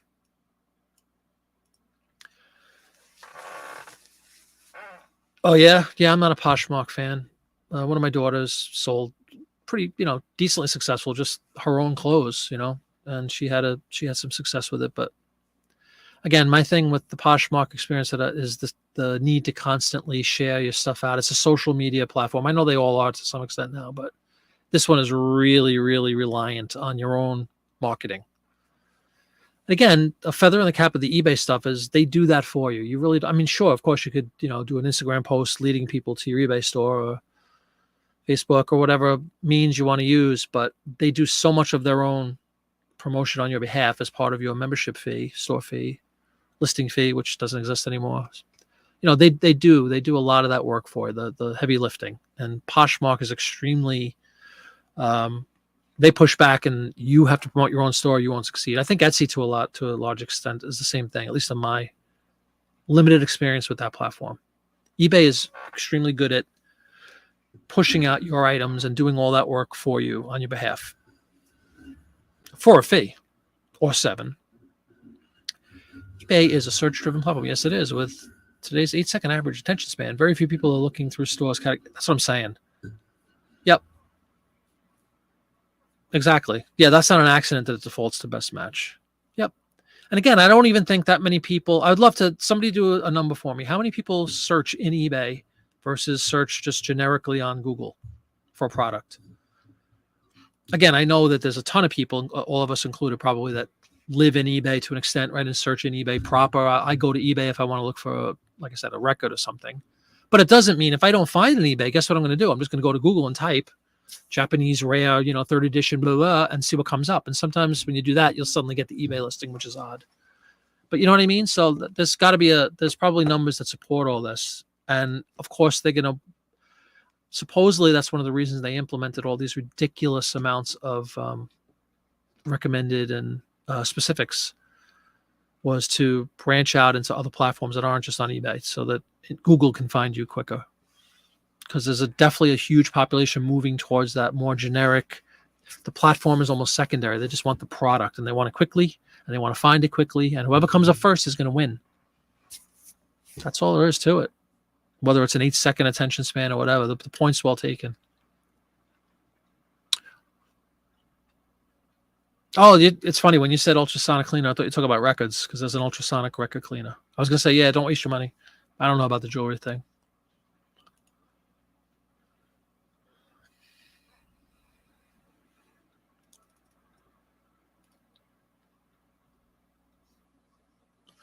Ansley, you pulled all yours. It had good potential, but they got a lot of King Store. What are you talking about?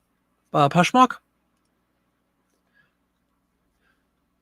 Here we go with cleaning tips, courtesy of Ansley. For the jewelry, sure. Continued advice on cleaning. Poshmark is all dependent on what you sell, not even close to eBay. Yeah, no, it's not even close. Wow, that's no, it's nothing to sneeze at. That's fantastic, actually. That's actually to me a success story, man. Congratulations. All the eggs in one basket. That's right. Laughing at all the naysayers that say you have to expand.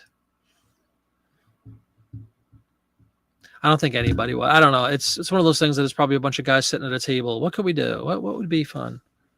And it sounds good on paper, but in practical, well, again, they're not stupid, despite what we all think. There's people that probably make a really good living, the whole marketing aspect of eBay, for themselves, not for us.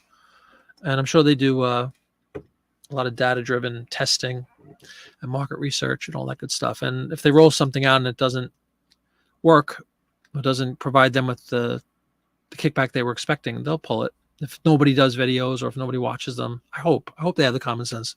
Because there's a lot to support the video, not the storage of the video, the propagating of the video out to the sites, and also, let's see. I haven't done one either, but I was just curious if any of you guys did. And I totally agree with everybody that I would never like just go, oh, let me go check out so-and-so's store. I want to watch the video. Kill us. Same truth be told. Same thing with YouTube and intros. Again, we're within the topic, but off topic. YouTube. For me, it's an automatic turnoff if somebody has one of these crazy 1-minute intros, and trying to make it like a movie. And I just fast forward, 30 seconds until they're talking about whatever I clicked on the video for. And that's a definite trend. Everybody was trying to do these flashy intros and outros. And the market research told that, the click-through rate was not click-through rate. A lot of people were turned off by that same thing I was turned off by. If you come, and it's the same intro every single video, so it becomes really boring. So I did away with that. I have my little for 2 seconds just to show you it's me, and that's about it. But it's the same kind of thing. What I mean about like with the eBay storefront video, to me, it would be sort of the same thing. I don't want to constantly see the same 30-second spiel from some shyster. You know what I mean? Not for me. A drive-through on eBay store. Now you're talking.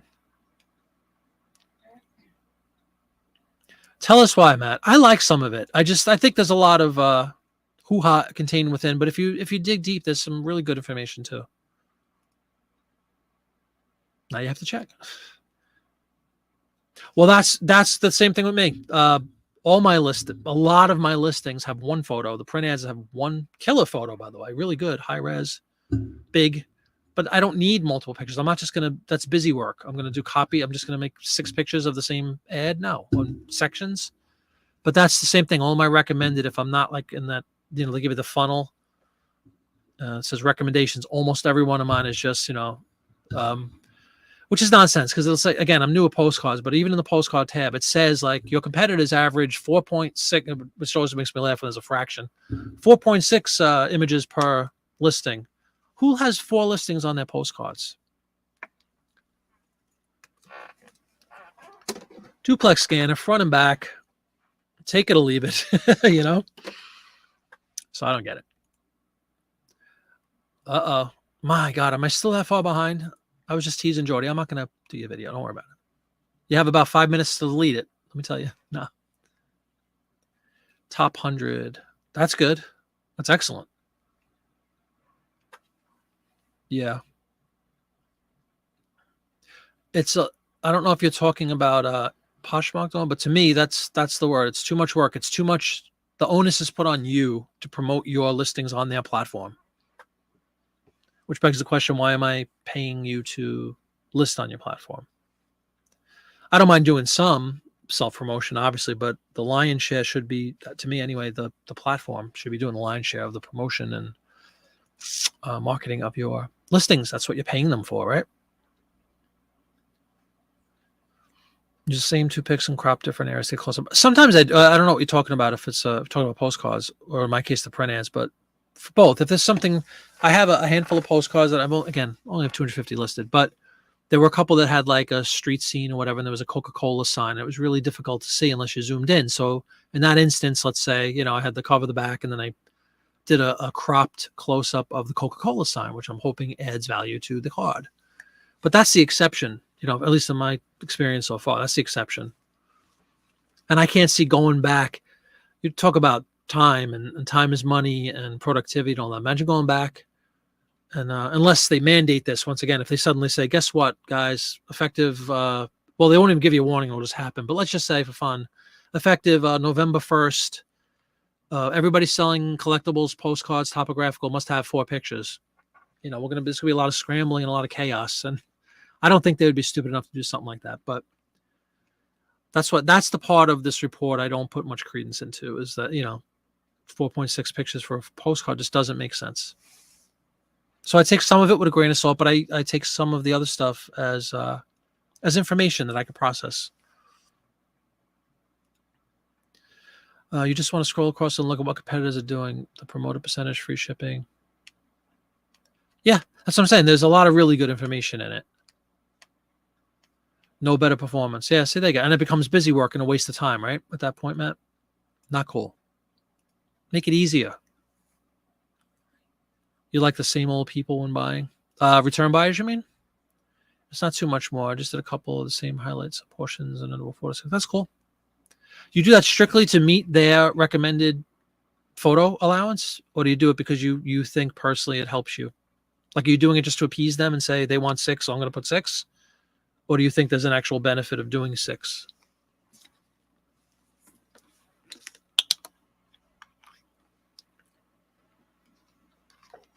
Bottle number 2 going down smoothly, I might add. Of Nestle's refreshing whatever spring water. You're not adding addition photos for postcards. You currently rank number 19. And do you have 2 per pretty much without exception, Connie? Unless there's something cool to focus in on. How many sales in the category? That's a really cool thing in the in that listings report. It tells you. I don't, again, take that with a grain of salt, but I think it only says like 30,000. Not that that's that small, but for postcards it's like 33,000 sellers or something is what it says, and then it tells you where you fall within the 33,000. I don't know if that's like a ratio, sales relative to your amount of listings. I don't know how they quantify that number, but it's pretty cool to look at. That's where you find out if you're in a flooded market or not. Everyone's listening quality report looks similar if they sell postcards, always wanting more photos. Yeah, exactly. Aren't warranted is my thought too.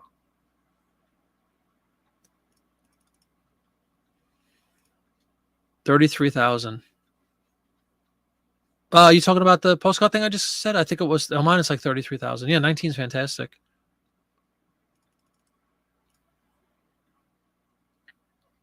Beautiful. Just got an offer for a postcard, everybody. Ba-da-bum-ba-da. Fall River, Massachusetts. Let's see. Hi, Shirley. My neighbor was brought into the hospital, probably like around 4:30. And I was wondering if she was admitted, if I'd be able to come and see her, or Checking out the.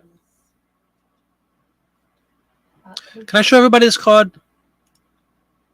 COCCI. Should be either. I'm going to let all of you vote on if I accept this or not, okay? Hey, Lake Erie. Hang on one second, guys. I'll get to the chat. I'm at, 8:43, so I'm 7 minutes behind, but I want to show you. I love this. Is like the second or third time this has happened where we get something to show. So let me share my eBay screen. I'll show you the listing as it sits today. And I just got an offer. It's very little money, by the way. So don't be all like, ooh. But it's the concept. I want to gather this from my brethren and sisterin.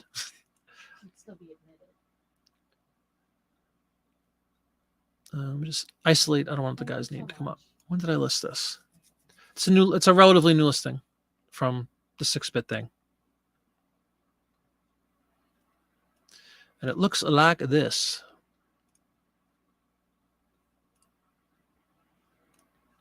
Card listed for $9.99. Might be foolhardy, but Women's Union Building, Fall River, Massachusetts. Got a cool little car, old car. People standing on the street. Red, tree lined. And my listing read Women's Union Building, postcard, old car, street view. $10, and they sent me an offer for $5. Yay or nay? From 1909, divided back. I now go back to the group for this one. A whopping 2 views, by the way. And I just listed it on the 29th, so it's only a couple of days. That's the other thing. I got to get past that. I know everybody says views don't matter, but boy, is it depressing when you list all this stuff and you're getting like 1 view, 2 views, but then they wind up selling anyway, so who cares, right? I will get back to everybody. Somebody give me advice. I'm seeing some new people. Doyle Warehouse, welcome aboard. Sorry, I'm trying to show everybody this card first. Counter at 100. That's hysterical. Counter at 765. It's up for 4 and 5 elsewhere. I'd sell for 5. See, I like that thought process. Counter, okay. You would have used to say no, but now you say yes. Well, that's, you see, there's a lot of things you want to take. And again, this is a laughable 10 to 5. Who cares, right? I'm not going to retire on this, but it's the concept that I dig. Like I'm thinking, I just listed it a couple of days ago, right? 4 days ago, 3 days ago, whatever it is. It's not a valuable card. It's a common card, but to get used to this in the game that people play and the bidding wars and all that stuff with postcards, I just want to, I did some, comps on this and it was less. So I priced it a little high. We always talk about that. I think a lot of people follow that philosophy. You do want a little bit of wiggle room to play with, right? But like, is this obscene? Like, I'm like, are you kidding me? I should have gotten $3 for this. So take the 5 and run, or do you play with them a little bit?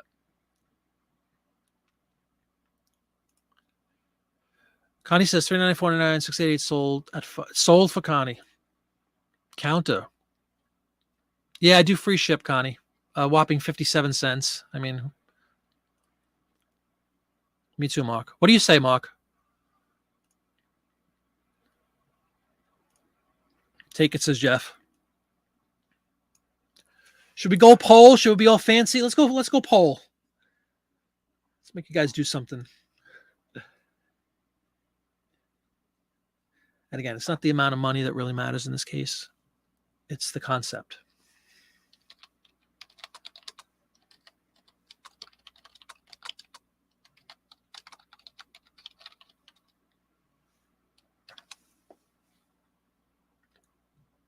I posed it to you, my community, as it says on YouTube. I hope it went out. Let me know if you see do you guys see the poll? If not, forget it. Yeah, there's the poll. We'll give it till 9 o'clock, or 6 minutes.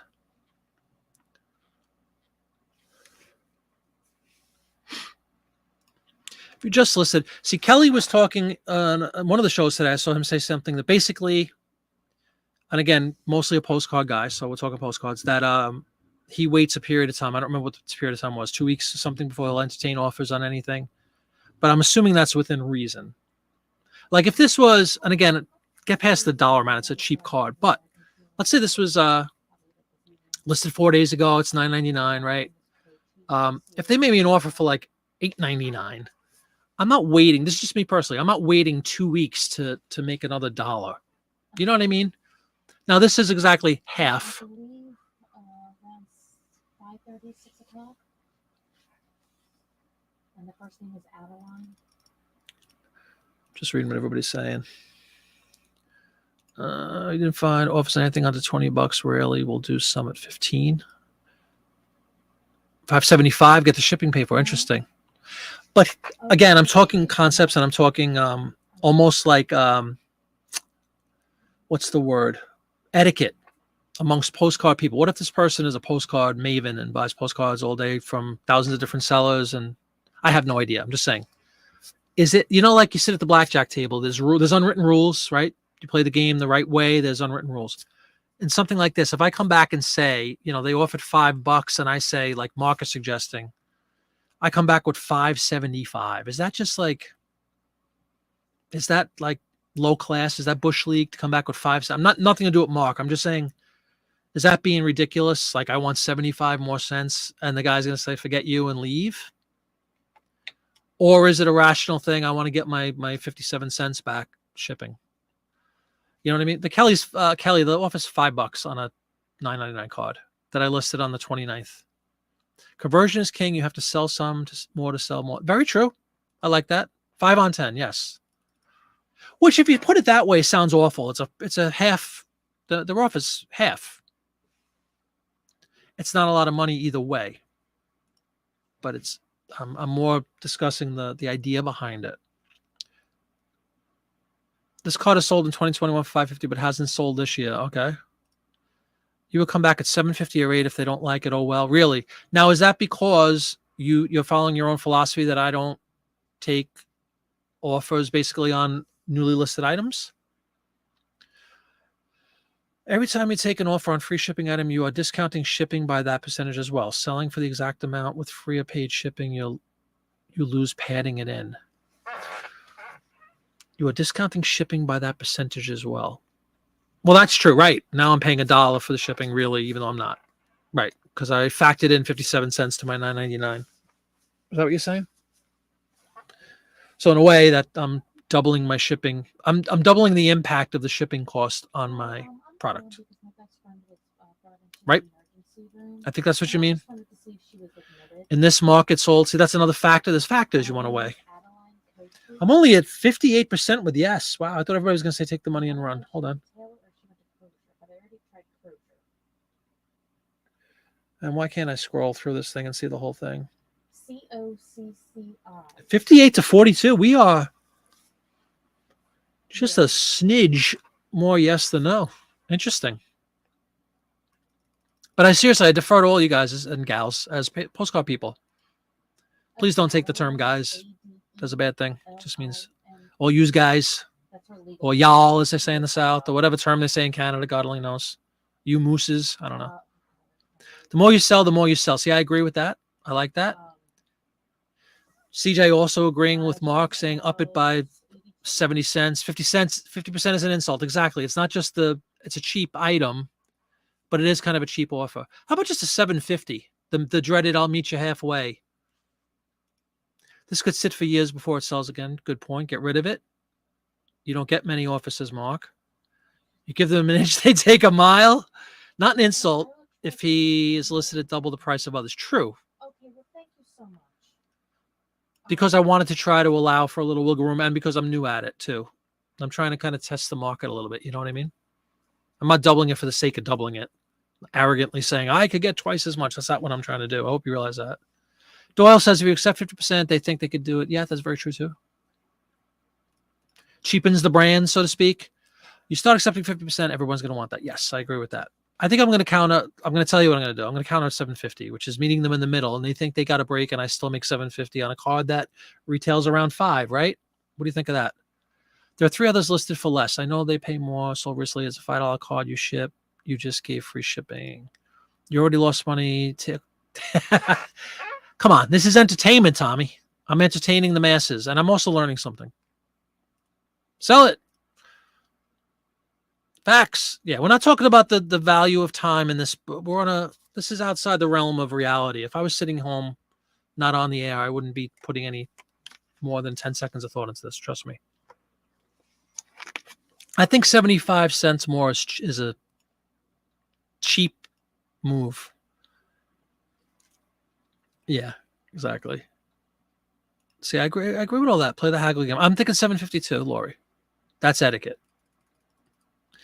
Depends on, yes, of course. Why is it the right price, or is the offer the right price? Lori, it's about what I could tell. It's like a $6 card, right? Agree with Mark. You're listed on the high end, so sell where you should have been listed. They might buy it on a counter. Who knows? I'm doing 750.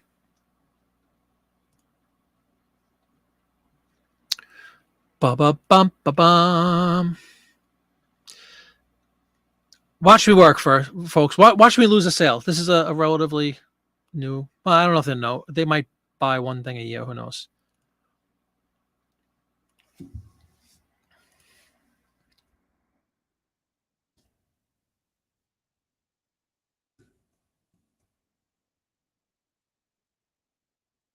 I can see what I'm writing, right?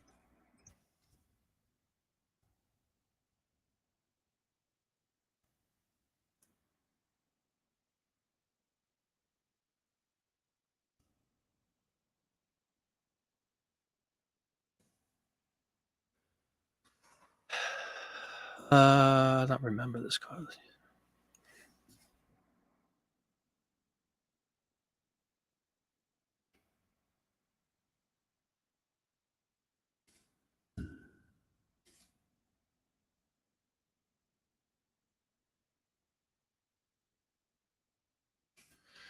Basically said I'd meet you halfway and it's free shipping and thanks so much. So pleasantries abound.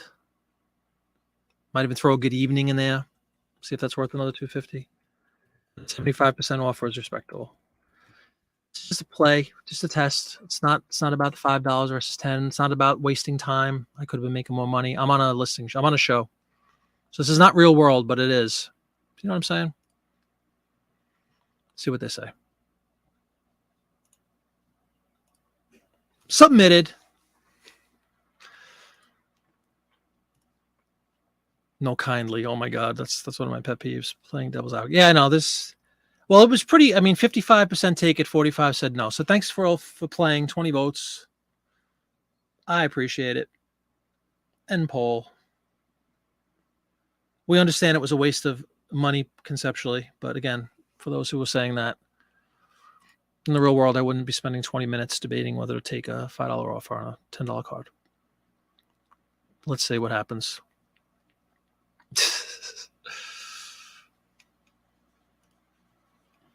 Now, just from a personal perspective, because I'm new at this, I'm tempted to just take the money and run. And again, it's $5.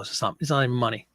But there's a lot to be said for the whole you need sales to make sales. The more you sell, blah, blah, blah. That guy might be testing the waters, and now he's going to buy 10 more potentially. Who knows? So we'll see what happens. It's a game. No kindly advise. There's certain telltale expressions you'll hear in every customer service chat environment or phone environment, unfortunately, nowadays. Kindly advise is often used. The really bad one is rest assured. Rest assured, we have given your issue top priority. Rest assured, this matter will be taken care of. Click out when you see rest assured or kindly advise. I'm going to do a video on that.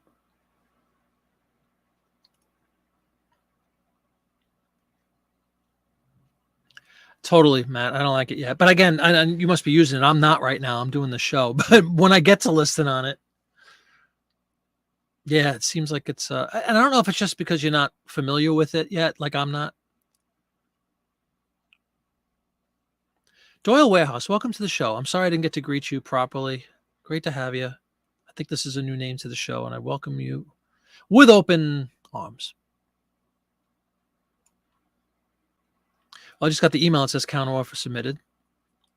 So we'll see if they buy it, I'll show you. If they decline it, I'll show you. If they don't do anything, it means they're probably not going to buy it. Don't usually say anything on my offers. Well, I did. I threw in the friendly free shipping, like it's a benefit.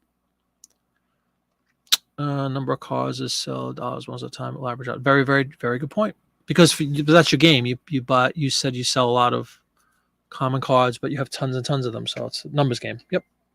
I get that. I get the different points of view. I think each one has a valid point. Either accept the offer or just ignore it. Depends on what it is and what the product is and how much. But Lori said 50% is an insult. It is and it isn't. It's a stupid postcard. As what does John say? Stupid piece of paper that I probably have, 50% overpriced.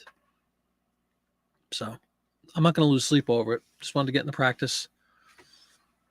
I also know, again, from other things that I've sold with frequency over the years, that there are people that absolutely test the waters with certain people to the point, several points were made that if you start with that, he'll take 50%. You're always going to be expected to take 50%.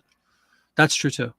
But there's people that do that. They try something on one to see if they can get away with it. And then they go in and maybe potentially offer you more. And that's where that's another comeback I have, Lori, is something like, I'd be happy to offer you a volume discount if you were to buy X amount or more. I'd entertain this inane 50% offer, something like that. But there's different schools of thought. And you know what else is funny? Because my phone is my camera, I won't be able to hear it cha-ching should it sell. So I have to just wait to see if it pops up as an email. Basically, it says, that's how I saw the pop up on my screen, said I had an offer via email.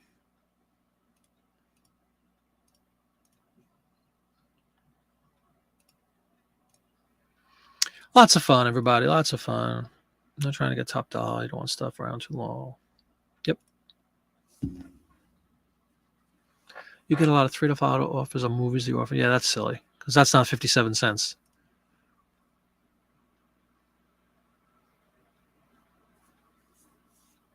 And none of those sales were high priced. Really? So they were priced at $5 or $6, and that's what they sold for. That's cool. Not overthinking. I'm having a conversation. Of the 4 active, your title is better. Maybe that will win them all. But thank you. John says he doesn't. You don't even see offers at a low the 35%. They could message me an offer, but it's really low. I'll just ignore them. Yeah.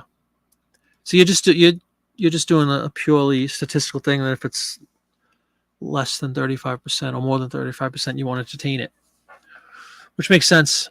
But I was just trying to get into the flow of a postcard thing and the thought process. I'm sure it's like any other commodity. Like there's people that want them and collect them.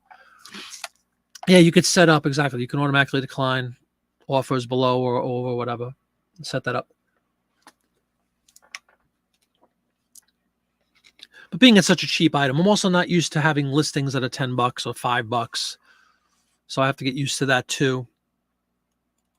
And like, Mark's approaches volume, and most cards are middle of the road, $5, $10 cards all day, but he's selling 100 of them, whatever the number is, then it's worth it. But when you're like me and you only have 250 listed, I can't play that game yet. So we'll see what happens. Automatically declined. Eject button. Connie in the same boat. Oh, can't auto decline. Sorry, I thought you said you auto decline. You can't auto decline. I price high and I know. So I'm aware I may get low offers. It's okay. Not personal, just business in the immortal words of. Absolutely, Connie. Yeah. 6 months, I'll still have that card in my store. See, I get that too. I think when you a run-of-the-mill basic little thing like that, you should probably take your $5 if you spent a quarter on it or whatever the math is, and live to fight another day, right? And who was saying, was it Matt said, you need to sell. That's very true. Like build some momentum and sell some cards, get them out of your house. And I agree with that too. This was just a little example.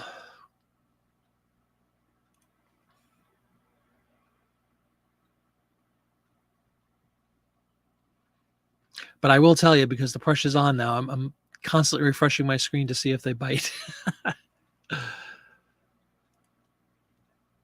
I gave him a nice little love note in return too. I didn't just go back with 750. I'm going to check this guy out. I said I didn't even do that. Usually in the real world, I would do a little due diligence. How long has this guy been on the eBay? What's his feedback? Does he leave feedback for people? Which I like to always give a gander about. Left for others. Zilch, not a 1.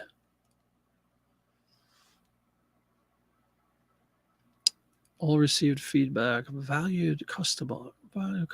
Hope to deal with you again. I hate those canned ones. Be a little creative, folks. Even though the whole feedback thing is lost, some of it's lost it too. As long as you don't have any negatives, but. Oh, he's only been on. He's since May of 2020. I say he, even though I have no idea. Doesn't leave feedback, though.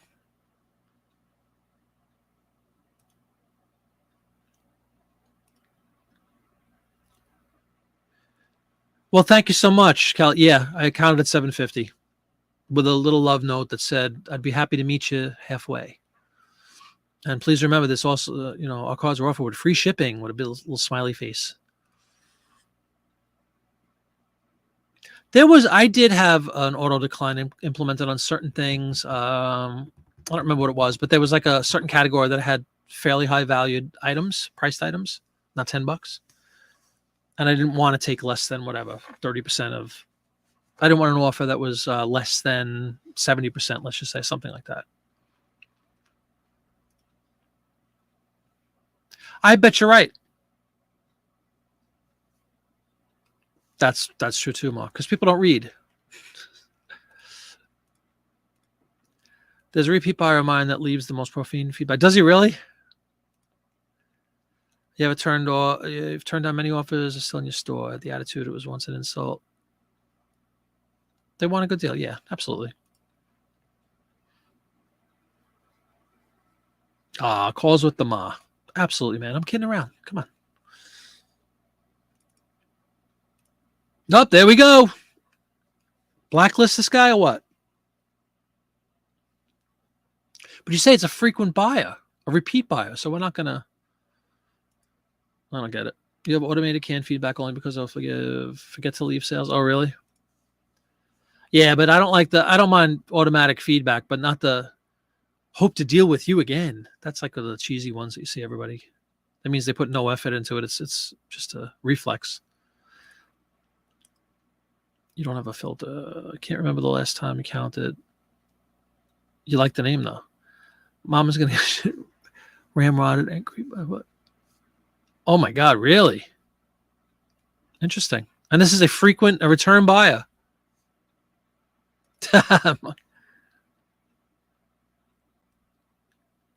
Very good point, Laurie. Exactly. With the constant, we talked about the constant tweaking that, necessary or not, a lot of us wind up doing.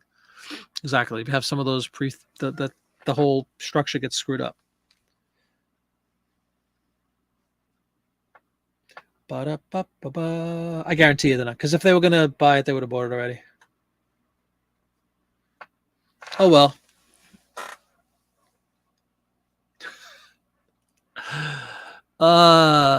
Repeat buys can be blocked too. I had one for my new Rochelle cards. Bought a couple of full price and wanted the rest of. Oh, absolutely. Great point, Kelly. That happened with me with print ads. There's somebody name. I will not expose the name of this individual. It was a similar circumstance where it was brought up earlier in this thing, right? I think you said it, if you spoil them, if you give them 50% once, they expect it on every sale. And I had somebody that was buying multiples of a certain brand in my print ad stuff. Same thing. I gave him a little bit the first time. And then, of course, a thank you. If you're buying 20 of them, of course, I'll give you a volume discount. But then every single time they expect to get, 30, 40% off every listing. I'm like, no, so I totally agree.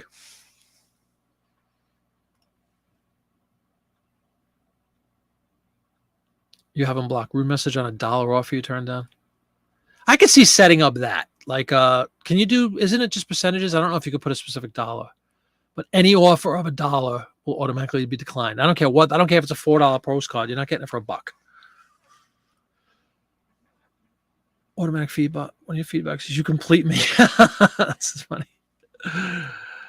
That's hysterical. They're great. Another one of my faves.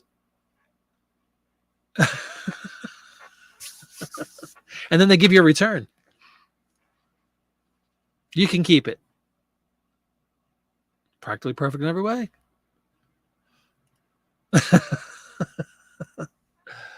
Oh, man, alive. Oh, anyway, we lost our little $5 sale tonight. Do I look upset? I'm not. Guarantee I'm not. Be nice if you can't block feedback. I was gonna say, wouldn't it be nice? Or not have it seen. Made it to the block list. Maybe I should proactively block if I'm selling postcards. If he makes his way, it's probably inevitable, right? You probably see a lot of the same people. Yeah, me neither. Nothing even close, to be honest with you. Yeah, exactly. I know. And now he's famous. Yeah, thanks a lot. No such thing as bad publicity. Is that the expression? Well, he's going to be blocked from about 30 some odd people's channels right now, stores right now, including probably mine.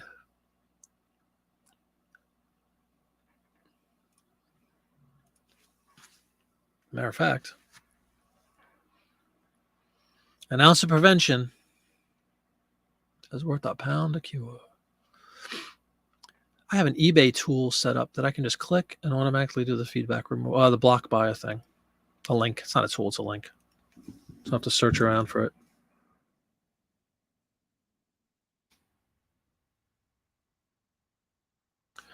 Oops, somebody done made the block list. Thank you for that, Popeye.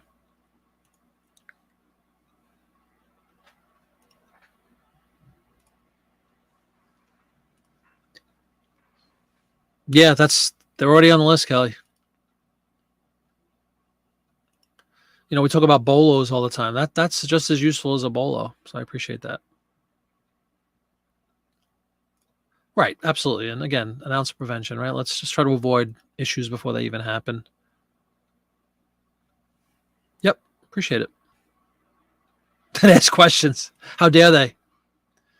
Yes, sir. On yeah, without exception right now. The one exception was that I sold a $50 card last week or whatever when I did the video, and that one went first class because of the value. I just didn't want to take a chance. Again, I have such a relatively small amount of stuff. I haven't had any bad experiences with this standard envelope thing, but I'm sure I remember seeing videos when it came out that, you know, it was a little bit hit or miss.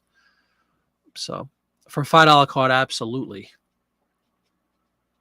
And yeah, all of my listings that they default to the standard envelope mark. And then if I do happen to come across one that I think I could get like $50 or so, let's say I would up it to first class for sure.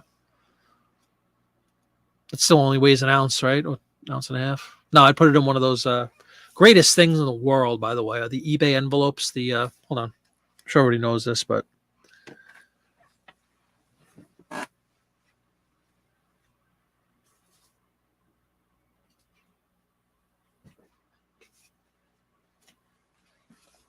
if there was somehow a way to send these for 57 cents, I would mail every postcard I have in this thing. I love these things. I love the size of them.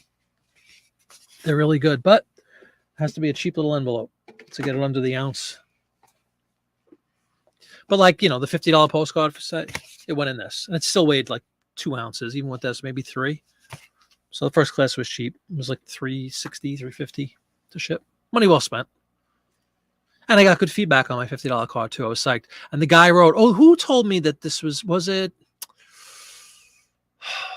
postcard?" I really do apologize. There's so many new postcard people in the chat all the time, and everybody has postcard in their name.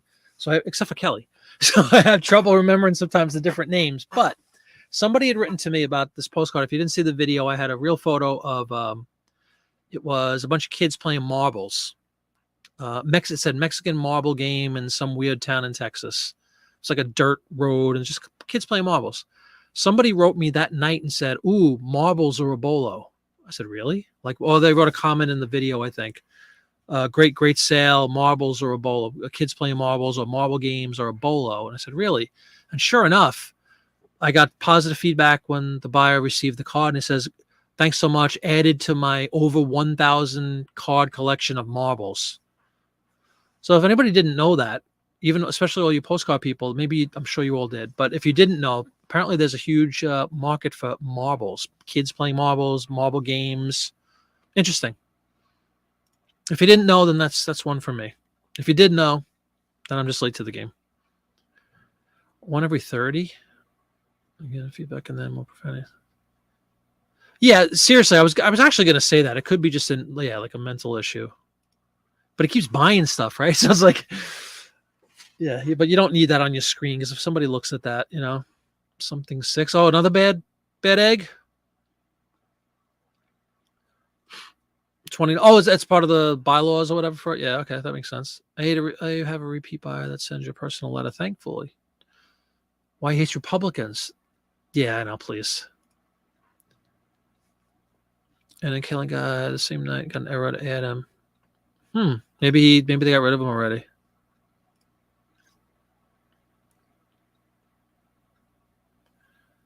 Are you serious or fooling around again? They leave really like interesting feedback. The one guy, like I said with me, was like, "Thanks so much. You've added to my 1,000 card collection," or something.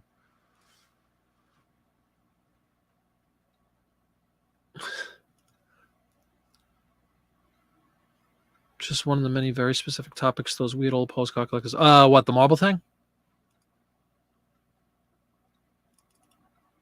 Thought that was interesting. Who knew? I didn't know marbles were a bolo. But I'll tell you what, the odds on it are probably astronomical. But if I ever come across another postcard that has the slightest look of a marble game taking place, hey man, I actually asked him. I do that with other people that collect things all the time. Again, I think I have a video on that, but I have a decent list of people with the print ad stuff that collect Coke, collect 7-Up, collect whatever, Budweiser. And they literally said, you asked permission, and this is fine with eBay, supposedly. You can send out a proactive thing. Hey, I just listed 10 more Budweiser ads. You want to take a look? So as long as they say, yeah, please, notify me when you list new ones. There's nothing wrong with doing that. That's a good way to have built-in. That's like getting that's like a free sale almost. And there's one you don't have to promote. If I get another postcard, as long as I live, that has a game of marbles being featured, I'm not promoting that one. I'm writing my guy, hey, man, and saving that 10 cents on promotion. Oh, I believe it. Yeah, people are crazy with that stuff. They're like obsessed with certain things. I believe it. I totally believe it. Extremely specific.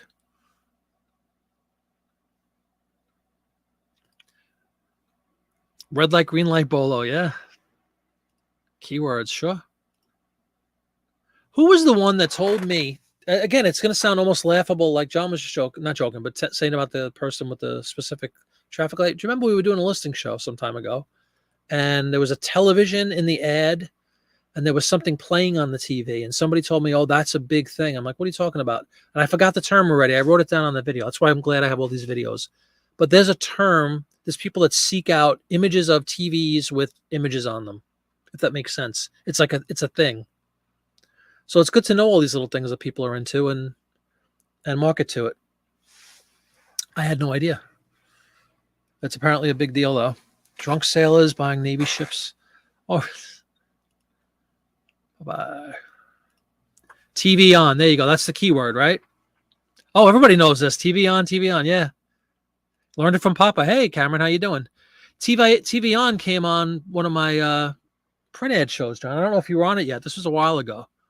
Same kind of thing. They're like, you got to put TV on, TV on. And at first I didn't know what to talk. I'm like, what are you talking about TV on? Yep. It was like an old TV. Really for a TV, it was a very old ad. It was like from 47. TVs existed before World War II, but because of World War II, they didn't push them out.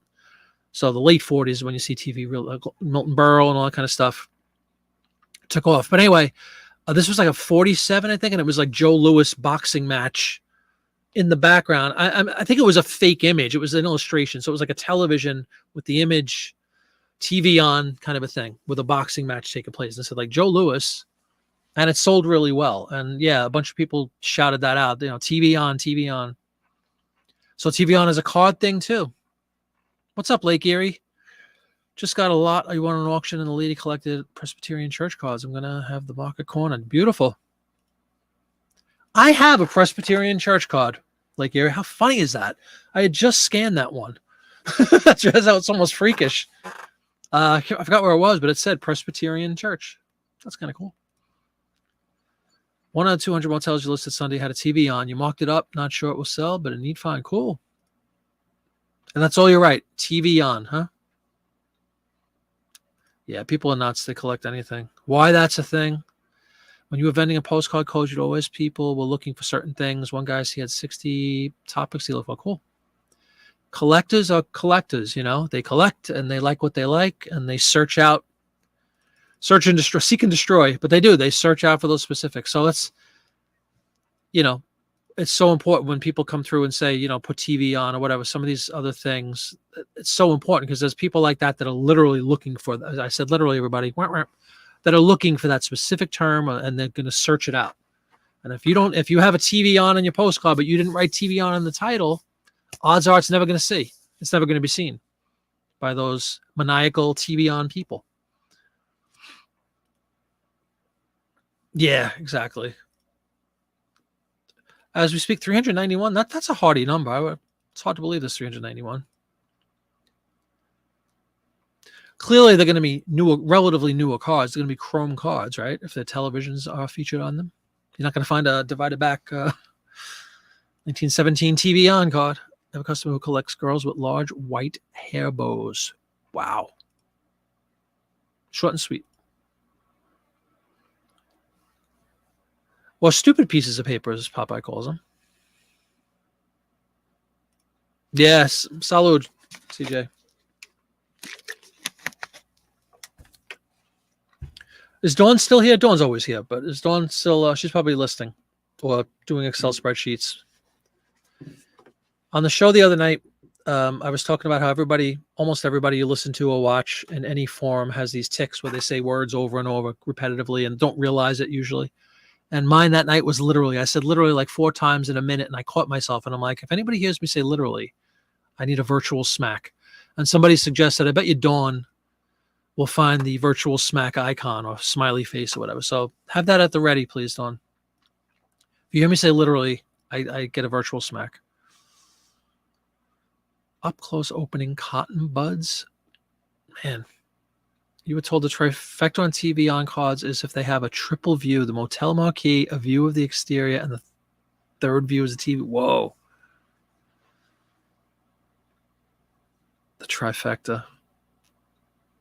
That's the mother of all TV on postcards, huh?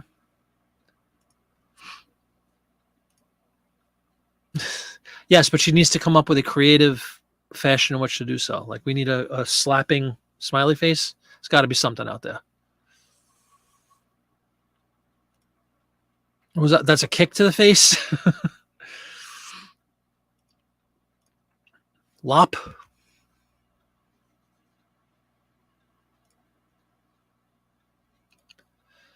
All right, we're going to refresh one more time. I think this is we're not selling the 750 card, everybody. So for all of you 42% that said, or 58% said take it, you win.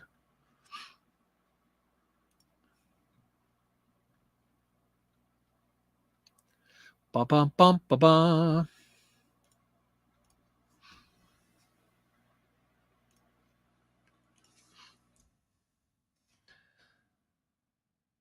You know, it would be a nice feature. Let's say you do this, you count it back. Time goes by, nobody offers. Wouldn't it be nice to go back and say, all right, man, I'll take the $5? Wouldn't that be a nice option to add in? You know what? On second thought, sure.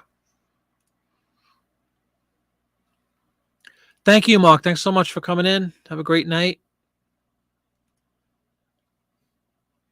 That's a smack. You got nothing. See, I thought you'd be.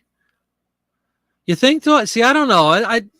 Again, new to me with postcards, but in most other things, it's usually pretty quick. If they're gonna say yes, they'll say yes. Again, are you gonna sit there and sleep on it for $2.50? Come on. It should be automatic. Truth be told, this is the truth. If I wasn't on the show and I wasn't doing all this, I would have absolutely taken the $5 and just been happy that I just listed a card a couple of days ago and it sold. And, you know, it sold for a fair amount compared to the other ones that are listed. I would have been happy. But I figured I would go back and forth a little and see what everybody thought. I like learning the philosophies behind people's decisions. Terrible. You gotta find something. Excellent point there too, Kelly. Exactly. The standards go down as time goes on. The X and Y. I totally agree with you. Yeah, John agrees too. And so does Jody. Right. Exactly. No, they didn't decline, Connie, but just no, it's one of those no news is not good news things, I think personally. Again, we're talking about a $10 product, that I counted for $2.50. But it shouldn't be we're not splitting the atom here. We shouldn't be, pondering this for hours. And what do I do? What should I do? If they were going to say yes, they would have just said, sure, $7.50. What's the difference? Right. I priced it up, providing the said wiggle room.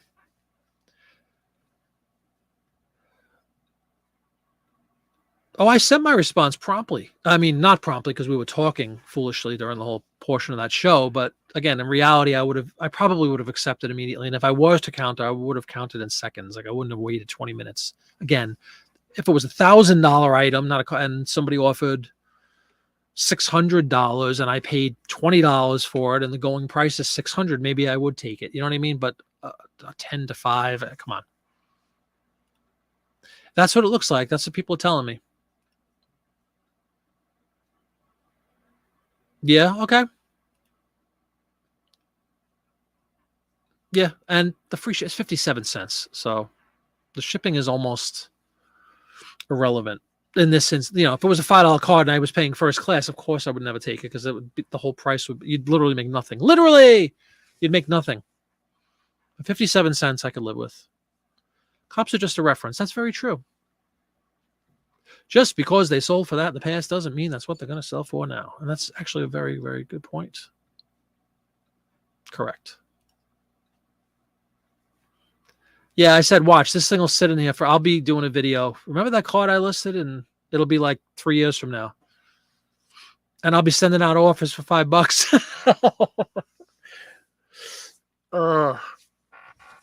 It's all right. It's all recorded for posterity, right? Yeah, why would they? Why would they? I should have went back with $5.75. See, in that case, I would have blocked. If it was the other way around, if I put an offer through, say what you want about it being 50%, which is a lousy offer, but if somebody came back with a 75% increase, I'd probably block them. Just saying. Some heck. Yeah, sure. That makes sense. To each their own, guys and gals. Rotisserie chicken, set it and forget it. Yeah. Different schools of thought. No one's right. No one's wrong. Unless in your own mind you all think you're right. Including me. I would have taken it in a heartbeat. But I'm glad I listened to all these different opinions. Because it's true. I like a couple that come to mind as the whole, if you start giving away to 50%, it's going to be, the expectation is going to be you can get everything in my store 50% off, which ain't true. The other thing is I just listed it. Let it ride a little bit. I agree with that too. The other thing is it was a market. Jay Smith said it was basically a fair offer because it was like kind of a market value offer. But like Kelly said, just because they sold for that in the past, and there's not a lot of comps. If there were 1,000 cards out there that all sold between $4 and $6, and of course that's a really fair market. But if you have like somebody wrote 3 cards have sold this year or something, I mean, come on, not a very big sampling.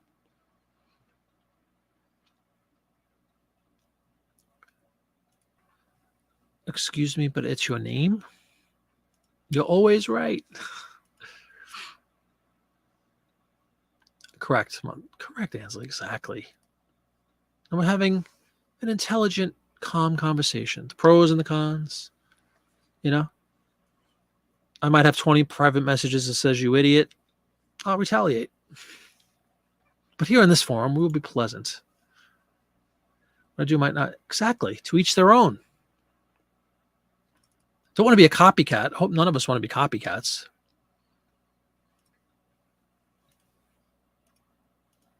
But there are best practices, and there is, what was the term I used earlier? Etiquette. In certain marketplaces and sports and all other things, it's true. There's etiquette, and there's just things that you do and you don't do, whether it's written down officially or just understood amongst the players of the game.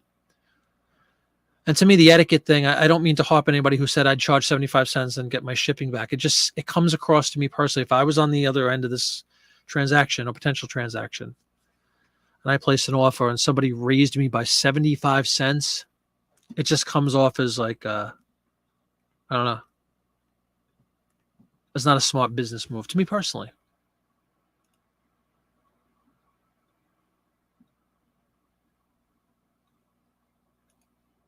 eBay loves us. I don't know about that. eBay loves your money. eBay loves transactions that make them money. eBay is not a thing. It's a couple of people. It's a lot of people. So this is a lot of fun tonight. We had fun, guys. It's 9:30. What time do we go on? 6 o'clock? We are 3.5 hours into this extravaganza. I upgraded one of my computers to Windows 11 because it's the one that's to my left that you always see me looking over, and all I have on it is YouTube. And I only put it on when I'm doing my live streams. Oh, I did start at 7. You're right, 2.5. Sorry about that. Who's counting?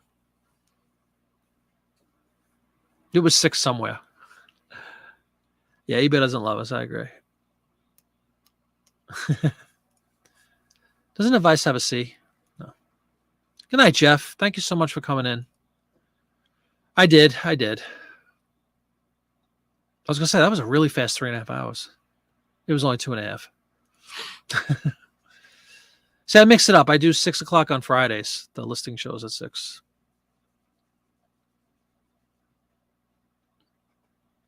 Do you really? You think they'll accept, huh?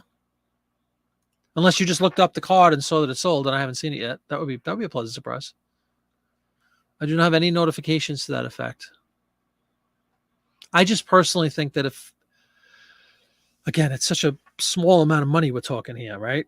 That if they were inclined to buy it, they would have just said, yeah, right away. I don't think it's the kind of thing you sit on and ponder overnight.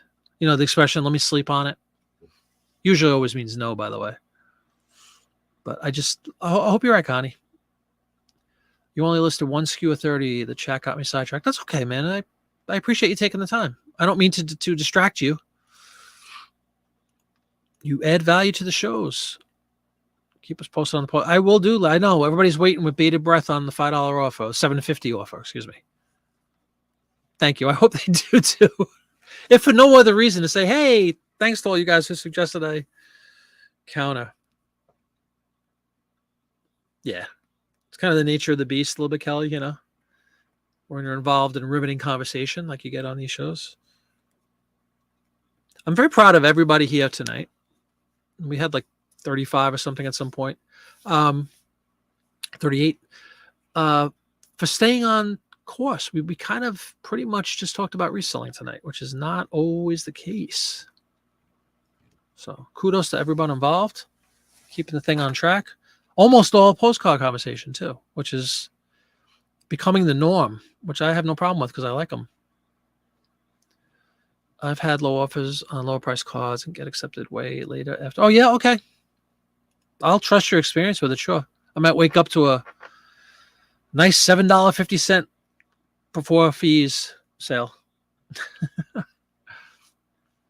If they don't have notifications on their phone, or if they use Eastern time or putting kids to bed or whatever, they don't look at eBay. Yeah, but if they just put the offer through, they were available. This was like, I mean, yeah, we did. Of course, we dragged it out a little bit for the purposes of entertainment. So maybe if I had immediately come back with $7.50, like within a minute of receiving, they might have just said, okay, yeah. I also think it's interesting. Look at Dawn's wording here. If they don't have notifications, so she's assuming that they're on their phone, which is probably certain people's mindset that they think that everybody does this stuff on the phone. I think that's interesting because I would never think that, but I know it's true of a lot of people, especially if you're on the road or doing whatever.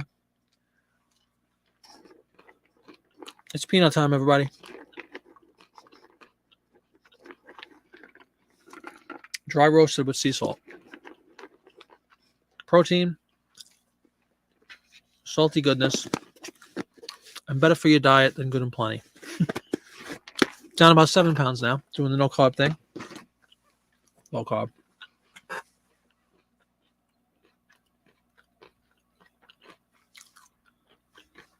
Amen, Ansley. Absolutely. Yep. Kumbaya. Now that's a capital idea, Miss Treasure Trove. Just for fun. If you wouldn't mind hitting that like button, I'd really appreciate that. I know. I swear to you, this is the truth. This isn't hindsight. My immediate thing was I wasn't even gonna bring it up. I was just gonna say, oh, cool, $5 and not even look. Because I knew it was a very common, I just saw it right away. I remember listing it. I just listed it a couple of days ago. I only have 250 listings, so it's not hard to remember mentally. I can see an image and remember if I listed it right now. I was gonna say, yeah, of course, take $5. Because I know I didn't pay anything for it, very little. So, but I figured I'd throw it out there for everybody to discuss, and I'm glad. And I very much appreciate all your input. No, I know. I just think it's interesting. If people live on their phone, they think everything's on the phone. If people live on a computer, they think everything's on a computer. If people do neither, then they shouldn't be buying on eBay. No carb. I know. That's why I said low carb. I guess this is my vice, is the nut thing. Let's see. There's also good carbs versus bad carbs. I'm not eating a loaf of Wonder Bread with fluff on it. Remember fluff, everybody, as we dive into the Fluffernutter sandwich? Remember that? Peanut butter and fluff? All right, so let's say a serving is considered 3 tablespoons, excuse me. You don't eat a lot of these things, so they have a lot of calories too. But I have like a handful and I'm good. Very fulfilling. How many carbs are in a serving? Six grams of carbs in 28 grams of 3 tablespoons. That's really low relative to a lot of other stuff anyway. So let's do one more. Cheers. One more handful of peanuts. Just because.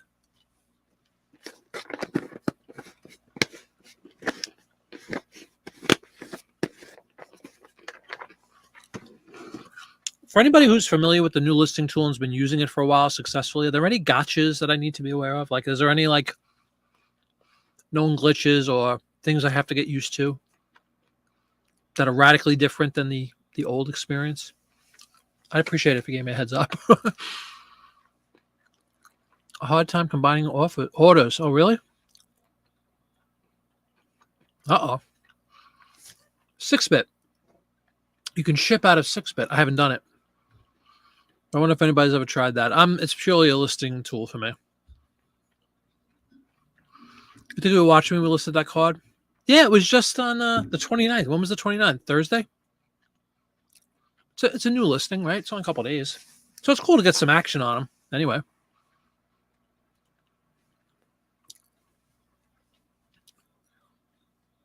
You just did one? Oh, okay. Yeah, remember Fluff? Goobers. Yeah, I've seen them. Is it happens called Goobers? I thought it was like what's the company that made the not Pepperidge Farm. Pepperidge Farm was like meats and stuff, right? What the heck was there's a brand that always Smuckers. I thought that was like a Smuckers thing. eBay app update. Yes, that's what I'm saying. So there's your phone again. And they push us all to the new listing tool. So definitely a lot going on. I'm trying not to. I'm doing good. Kugel. Yeah, the Fluffernutter was a big deal.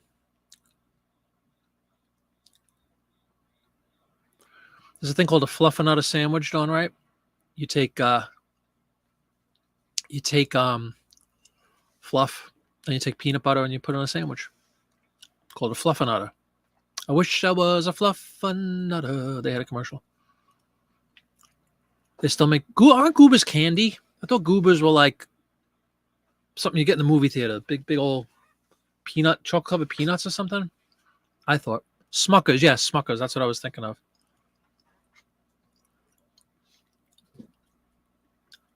Put out of reach.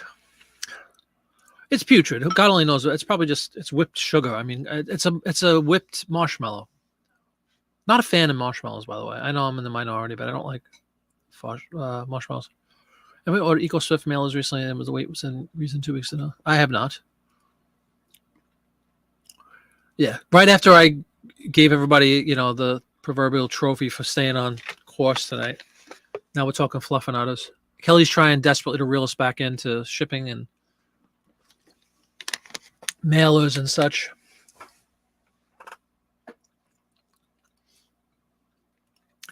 There you go. It's called a Fluffinator sandwich, Kelly.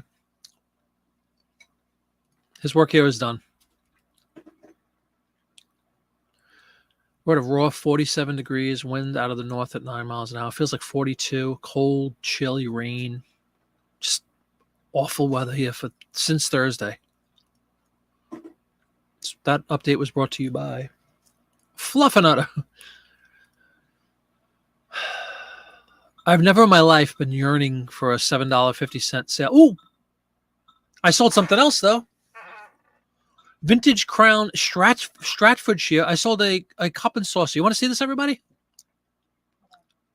Who wants to see this? What did we just sell, folks?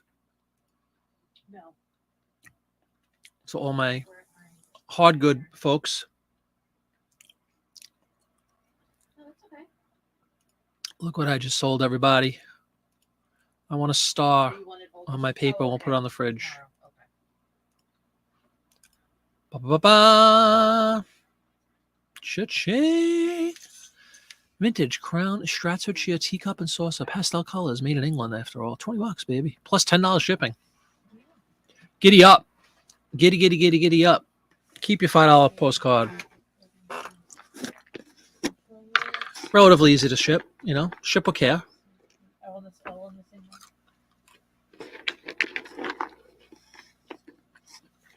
Puddings. There's puddings here?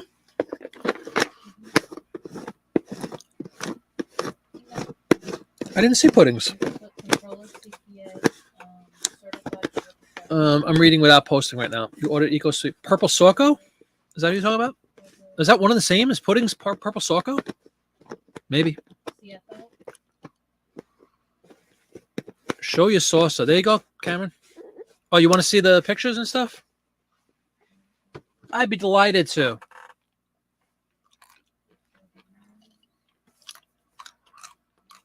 This is a Dawn Wright-esque sale, isn't it? Little pastel. Here we go.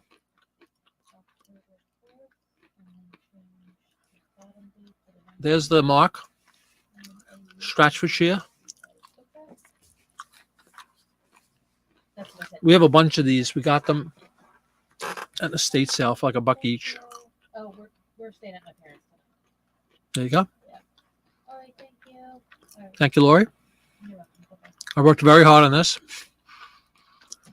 It's cute. It's just a little pastel cup saucer.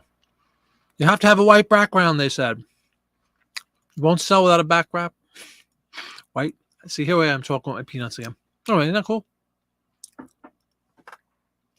Sold. I like cheese, Dawn, right? I love Swiss cheese. I love mozzarella. 2 cans. Flavor? What are we talking about? Cheese is low carb. Yeah. Thank you. Thank you. Okay, I'll check for your face. Okay. Thank you, Wesley. Not a problem. All right, thanks. You recognize it? Oh, really? Cool. Oh, that's right. Thank you very much for that, Dawn. Forgot about that.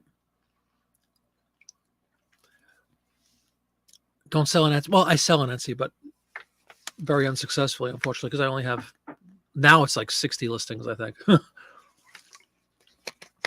Dawn was kind enough to help me with Pinterest. She had pushed out some of the listings I had on Pinterest. I don't know if that had any play in this one, but if so, well, thank you anyway. But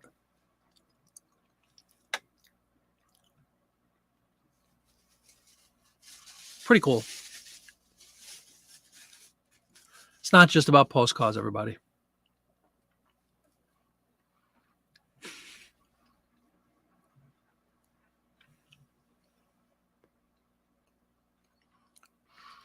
Kelly and hold on, I am gonna choke. Hold on. I don't want to choke. I know the answer from John, but for Kelly, for Connie, and Mark, I'm still here. Do you guys buy your postcard shipping paraphernalia and storage paraphernalia in huge volume at a time? Like I picked up, I think it was 100 of those dividers, the plastic dividers for my box, for my Starlight boxes. So I have that. I have a bunch of the plastic sleeves that they go in. Popeye threw in one. Thanks again, Popeye. When I picked up my last order, he's known to do that. I'll give you little goodies when you go back to the well a couple times. It's appreciated. So I have those. You know, I don't know, maybe 1,000 of those, maybe a little more than 1,000 of those. So I think I'm pretty well equipped right now. I have envelopes because most of my stuff is just regular standard envelope. I'm trying to think if there's anything else I really need. But when you buy stuff, do you buy en masse? Like, do you buy huge quantities of this stuff?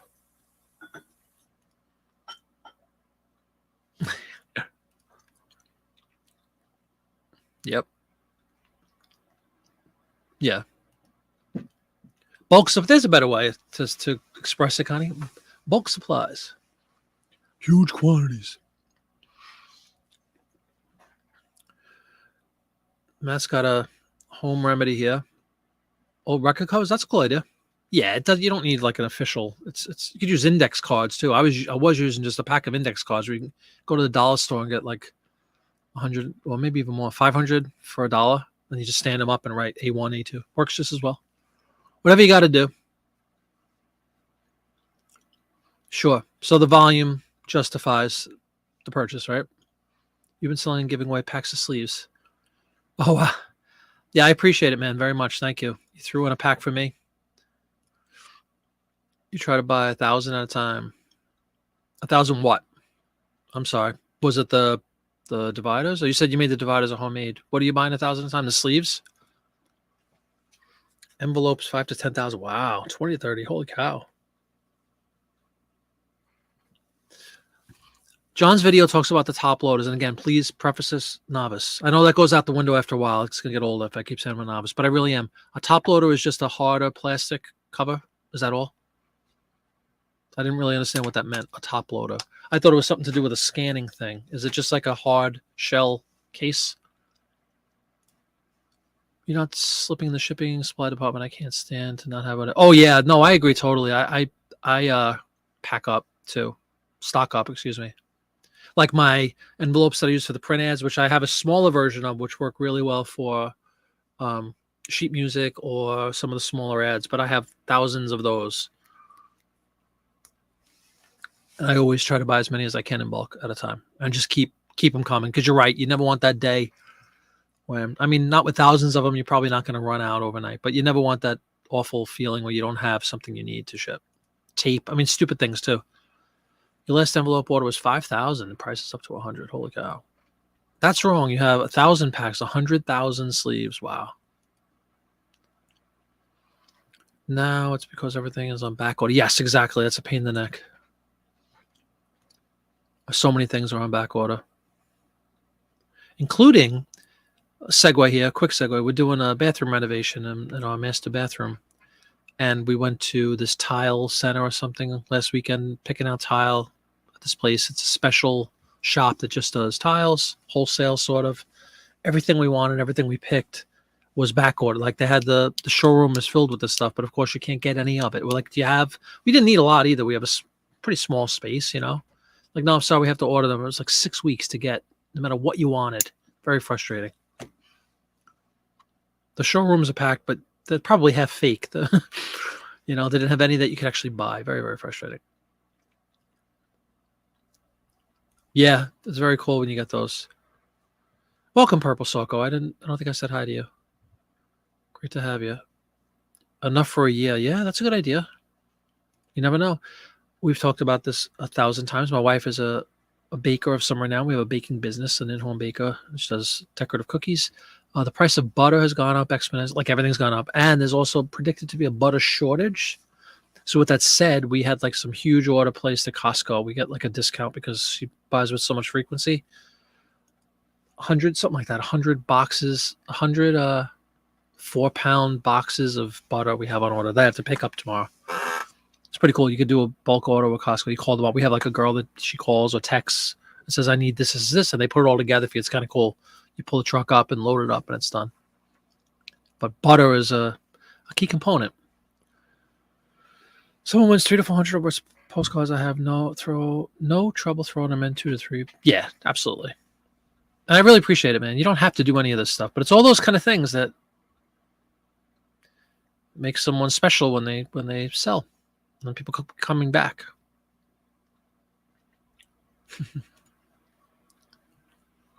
Oh, is that a hippie thing? Yeah.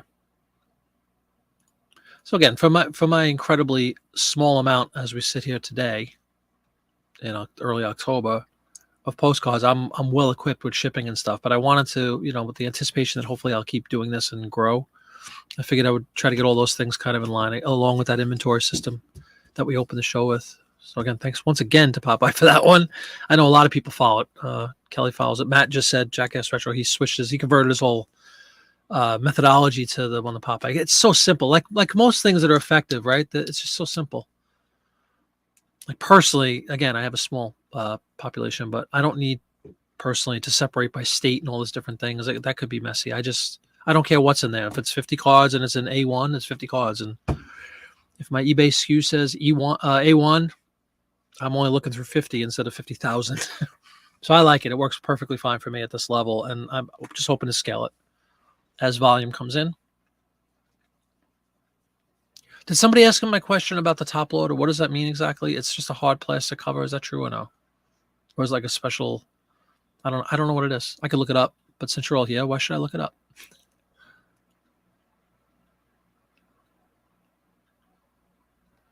And they paid for their Stratospheric teacup. They did. Good, good, good. Where is it going? Let's see. And do they leave good feedback? Because if they do, we leave good feedback. We check that, though. We do a little snooping and we say, does this gal, she has 260 received.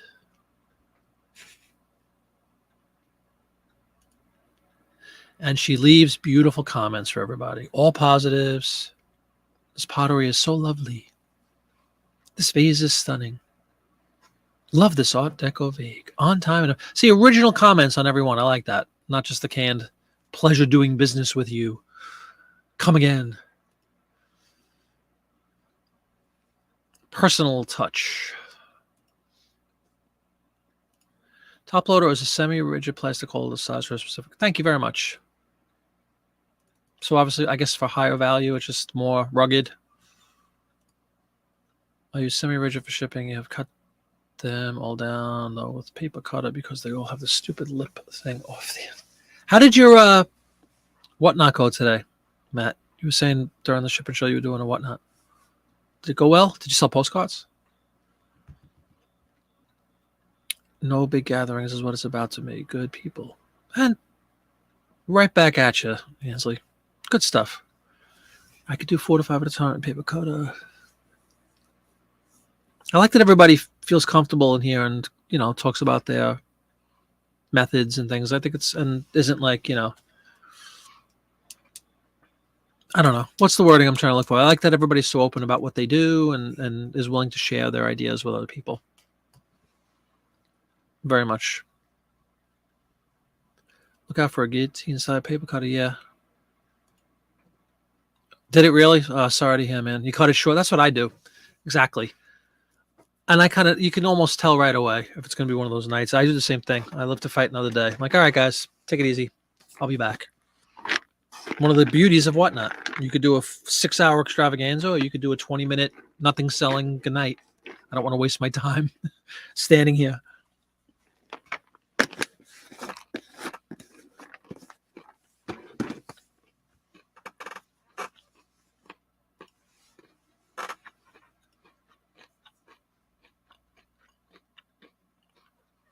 Exactly, man.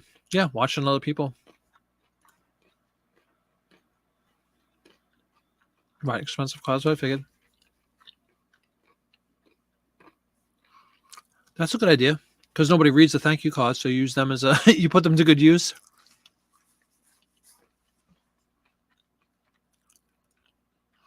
But see, for the standard envelope, I don't think you could put one of those in. But I know you don't have that in Canada, which is a shame. That was a nice little rollout. I never knew I'd be partaking in it. When it came out, I'm like, I don't do baseball cards. I don't do postcards. Now I do.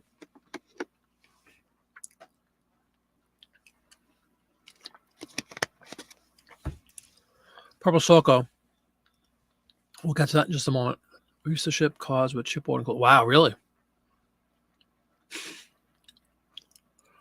Yeah. I get that. And I know, obviously, you sell a lot. Popeye sells a ton. Both of you do. I'm sure Connie does too. You guys have not had any bad experiences with this standard envelope? I'm bracing for one. I'm worried about it. Again, I have such a small population, but I am worried because when you look at it, it's such a flimsy little thing. I could see it getting chewed up and destroyed pretty easily in a feeder. Really? That's not cool. Oh, really? Okay. If you have a backing, what's the weight? Like under 2 ounces or something? I know. All of mine are usually under 1 ounce. The card in the envelope is like less than an ounce. I probably should read a little bit, huh? I didn't really do a lot of reading about the standard envelope. I read the basic things, and like when you first go to do it, I think every time you go to ship, it has that little warning. Make sure it meets the following criteria, and it always does in the ones I've done already.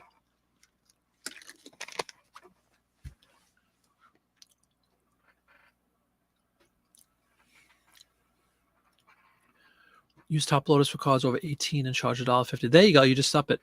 Cool. 10% of your orders never get scanned, really. You just have a little blurb that reminds people of the process. Oh, really? That's a brilliant idea. You know how almost every Christmas time there's going to be delays. I had something like that, like a blurb I would put in, really copy and pasting kind of from the post. We are experiencing high volume, whatever delays are expected. I'll put something like that into some of the messages I send out to folks. Again, hoping that you're not going to get inundated with "Where's my item? Where's my item? Where's my item?" I think it's a good idea. Even though people don't read, unfortunately, as you know, Kelly, but at least you made an effort. Worst part of the new postcard buyers is you stand alone like a play on eBay says it was delivered, but it wasn't. Yeah. So, yeah. Groovy. Stand alone happened. Now I only use those original postcards first class. Cool. Yeah, I use the whatever the eBay envelope I just showed everybody. It's the rigid mail. I like them. They're really durable for free. And there's definitely a good use. I'm not sending postcards in them, except the one that was $50. But there's other things I can mail in them, and they're really good for them. Trade cards and things like that. You include the blurb when you send out confirmation emails when you print the labels. That's cool. Because you know they will. Makes sense.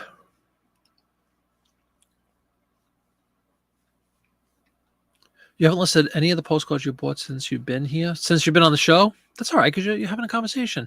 It is difficult to do both. I mean, you can have it on the background, quote unquote, but if we get involved with some cool discussion, then you want to listen to it and contribute to it. So that's okay. I hope it's not an inconvenience to anyone. Guess what? I haven't listened to anything in the last 3 hours either because I've been on the show. Guess what? It showed up today. Yeah. Then you're a hero.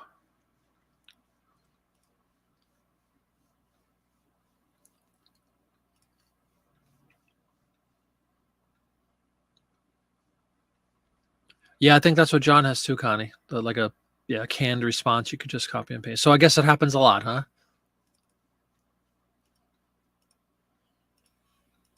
I wonder, is it because a lot of them aren't scanned? Well, this one is saying it was delivered and it's not. What is the issue here? Like, do we know what the issue is? Like, just ineptitude on the hands of on the part of the post office?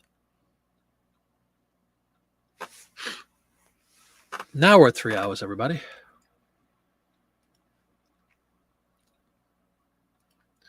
Rock and roll 10 p.m. What is today? Monday. What do I have to do tomorrow? I have to list postcards. That's what I have to do. And every time you see me looking up in the sky, guess what I'm doing? I'm checking to see if the stupid postcard was, the offer was accepted. I'd almost rather get a decline than just let it sit out there in limbo for days and then it fades away. Then you get the message, sorry, it didn't work out this time or something. They send you a message. Doesn't happen very often. It's a shame.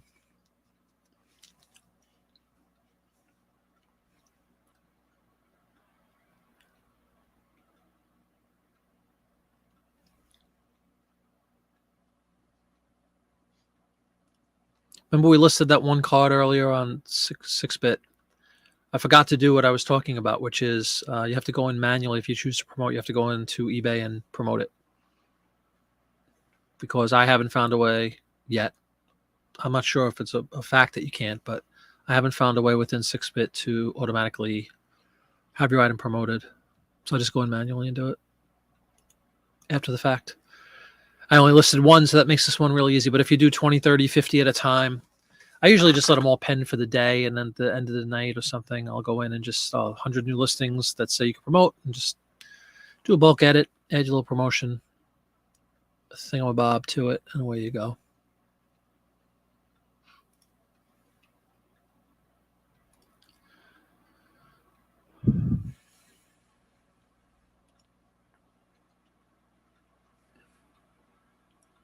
Yeah, I think for most people, and hopefully it'll hunker down and buy. Not hunker down, but yeah, hunker down and check out the interwebs and do some buying. It only gets scanned in the sorting machines and they have no way of tracking it. Oh, yeah, so it's like I know. You're right. I remember reading or watching videos and reading when it was first implemented. A lot of people were saying that. It's like, it's kind of a half-hearted. It's a nice idea because it's cheap for us as sellers, but you get what you pay for. Yeah, not the most robust tracking system in the world.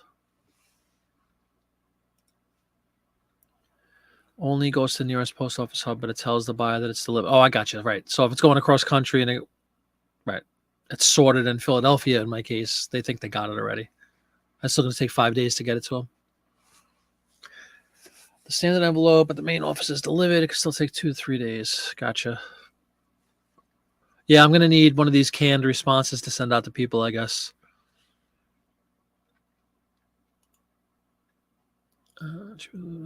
I went to Matt's Baseball per Popeye's advice and picked. That's where I got those plastic things. Thanks for that. It came really quickly too.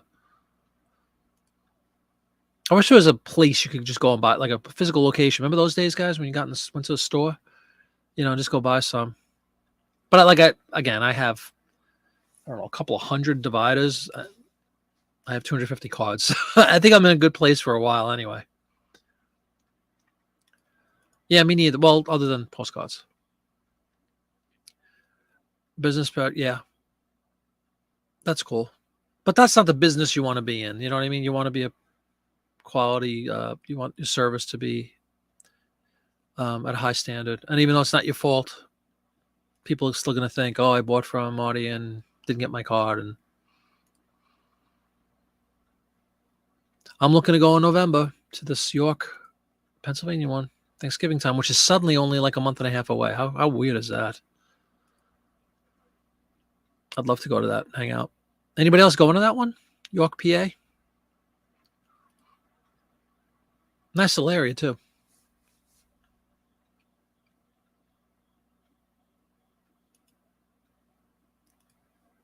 Sure, that'll change the marking of delivered when it is. I hope so. There you go. Yeah. Yes. Yes. You're going?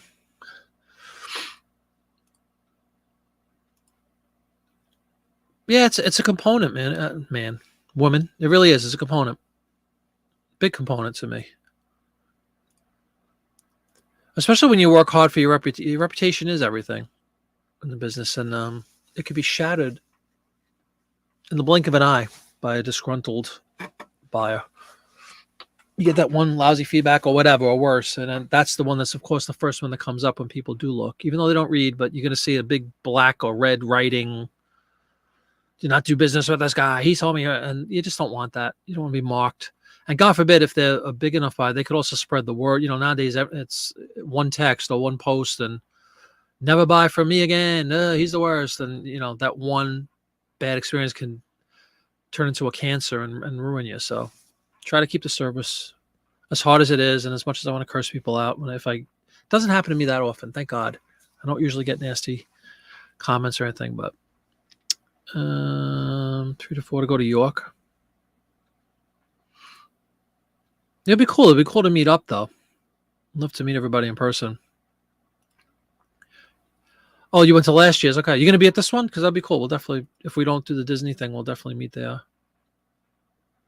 A consistent 4. You wish you were going that far from you. You just have way too much on hand. That's what everybody's saying.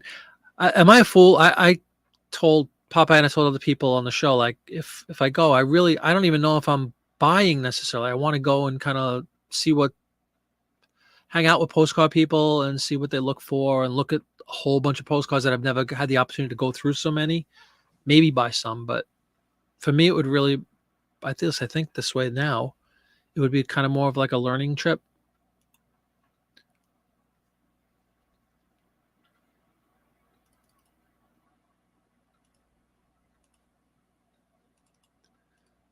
But I can understand for certain people, it's like poison. It's like, a drunk going to a bar, right? It's like just a dangerous combination. I got that totally.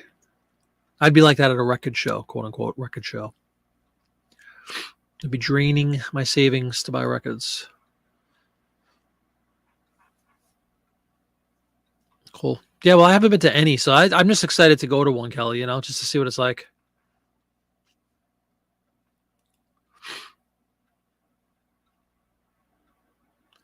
Foolishly, I'm going to look one more time. Remember, the phone that everybody lives on, I can't use right now because it's my camera.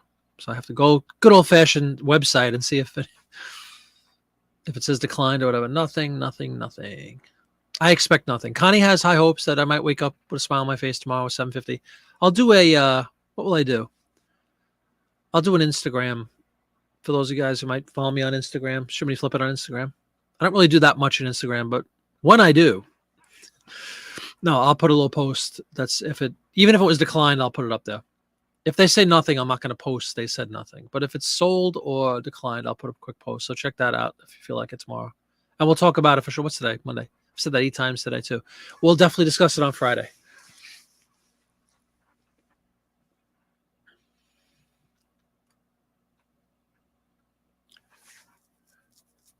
Yeah, that's what I'm saying, Connie. Like, I'm not looking to make great deals. I just want to check out postcards in great quantities and look at them and hang out and hopefully even just like again in other genres I've done this, and it's really interesting if you have a gathering of people that have like interests or whatever. Like I've been to the Beatles had this thing called Beatle Fest. It's all Beatle fans and festival for Beatle fans, right? And they have paraphernalia and shows, and we used to play in the shows all the time. It's interesting just to walk around and listen to the chatter and listening to the people that are into whatever that event is about, and learn like expressions, let's say, or like, you know, what they're talking about, what's hot, what's a hot topic. I would really enjoy that, honestly, just walking around doing that and sitting down. Somebody had said, you know, it's a great experience to just pull up a chair and sit down and go through reams and reams of boxes of postcards and just flip through them and to your heart's delight, heart's content.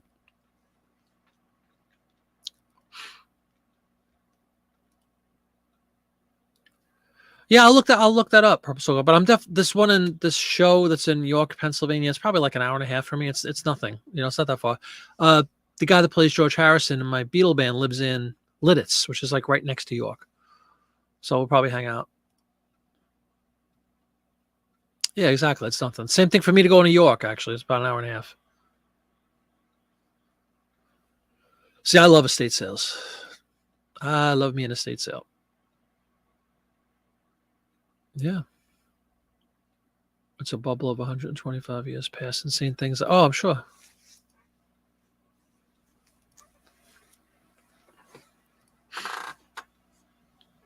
No, I get that.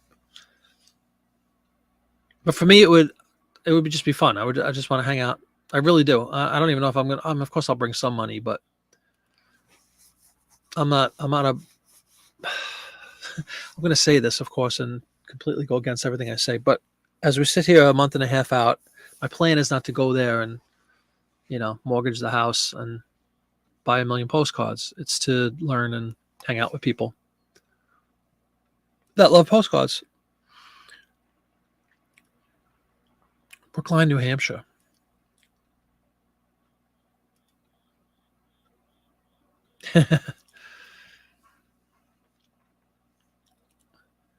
Famous of a little upscale course here by starting with international and painting postcards of my first batch of the new listing tool. Oh my God.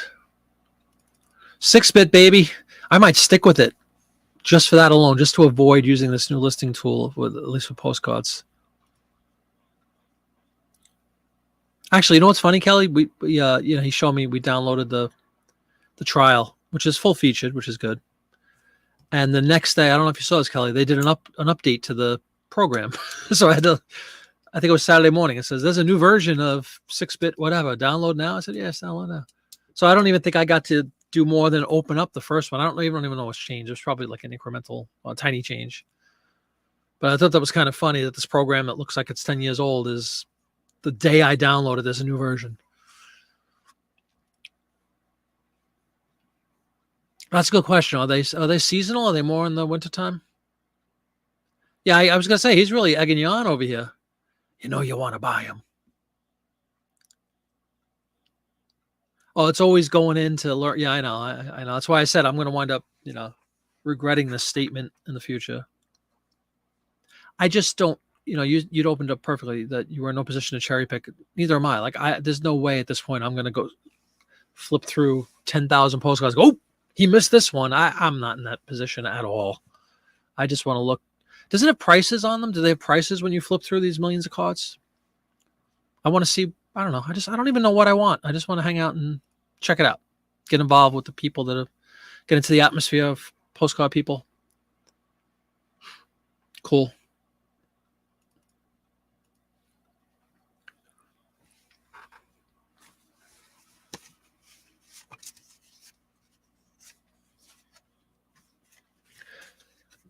When I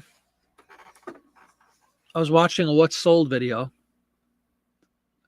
and it's amazing you could find terminology for things you don't know about in a What's Sold. I had this card.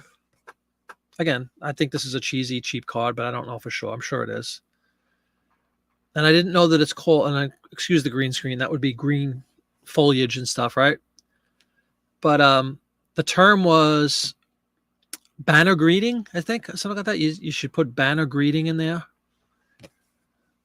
So I really appreciate that. Was another Popeye one. Like he was doing a What's Sold or something. He's like, oh, the banner greeting, like these little things you pick up when you're watching. The people just, when you're so used to doing something, I do this all the time with things I know about, well, selling or otherwise, music especially.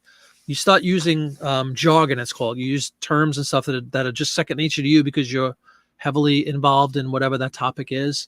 And like he just slipped out, a banner greeting. I'm like, ooh, banner greeting. So I went right in. I had a couple of listings like this, and I put banner greeting, or like we talked about earlier, TV on, little things like that, are precious little tidbits. It's amazing. You hear things differently when you suddenly are involved in something you never really cared about or didn't have much interest in. And now it's like, well, what'd he say? What'd he say?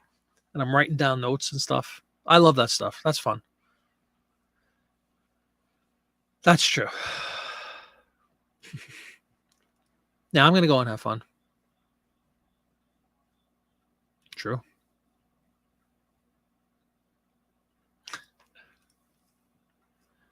Dual view banner. Yes, and a great one, Matt. And then I had a dual view, which is another term that Popeye used for it wasn't a banner, it had a split view. It was I'll tell you exactly what it was. The capital of New Hampshire, the state capital. I had a card that was just the state. Oh no, excuse me, Vermont. Montpelier, is that how you pronounce it? It was Vermont state capital, silly little card. Then right after that was a split card, or what is it called? Dual view. The same, half of it was the capital and half of it was some tavern in Vermont. And I learned it's a dual banner or dual view or something. So I went in and I changed my listing to that too. Dual view banner is what you call them.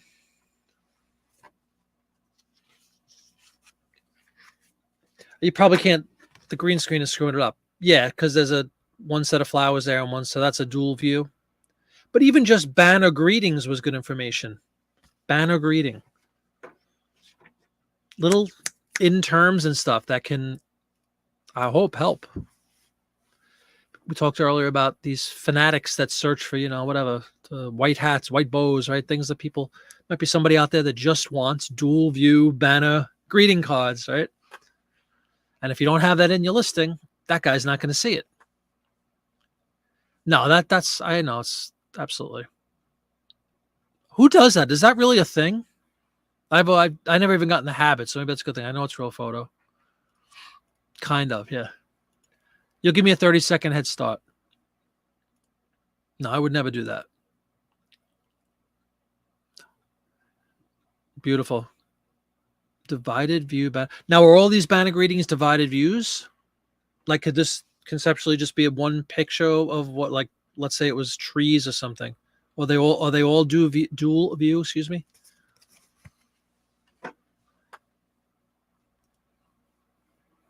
I was gonna say it slid right off the tongue, and I got it. I figured that was another. The cool kids all use that term. I don't know. Sometimes those things, just to get off on a side note, they drive me nuts. The acronym stuff, that everything's abbreviated, it's ridiculous, and you get lost because like everything nowadays, like nobody ever spells out anything. Everything's drives me nuts. Drives me nuts. Bats. Americans work to retire, then travel. I never understood that. Why travel when you're old?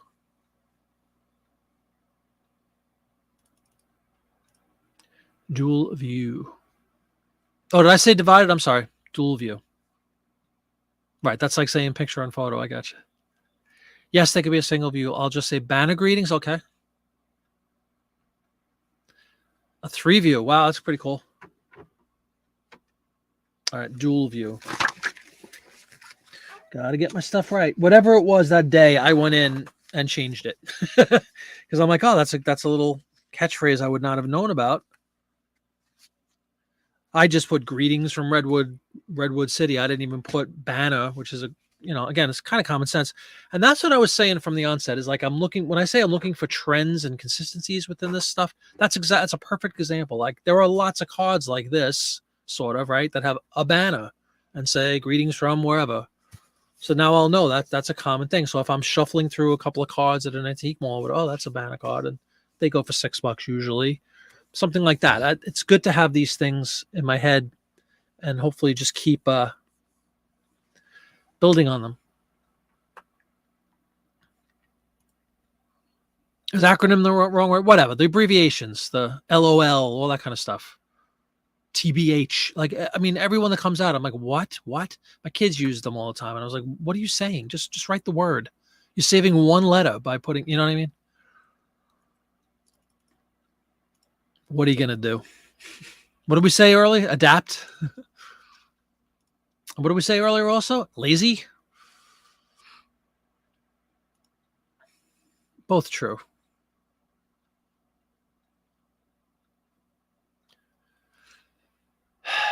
He didn't accept the offer yet. Didn't decline it, but didn't accept it. It's not happening, everybody. I hope so. I mean, this seems like anything new to somebody. It seems a little bit, there's a lot of moving parts at first. But yeah, you're right. I think, and there's certainly a lot of support. I mean, so many people are into this and so many people are helpful. Again, appreciate all of you for that. Sharing the knowledge and the joy of postcard collecting and selling. I like it. I do like who was saying earlier on the show about there's a place for the research part of it, and the history is exciting. There's a place for just get as many as you can get up at a time, and productivity and all that. And both of them are intriguing to me. The fact that they're so small and you could scan them in 10 seconds and have hundreds of listings a day pretty easily, honestly. And yet you could also take your time on one that really that comes across like, oh man, look at this. How crazy is this? And can you believe this picture? This. So it feeds both of those needs that I have right now to get product up, and also to every once in a while stop a minute and say, wow, that's really cool.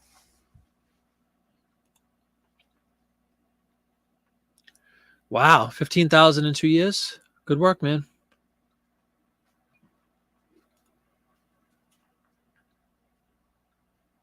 Oh yeah, seriously? You think is that your plan?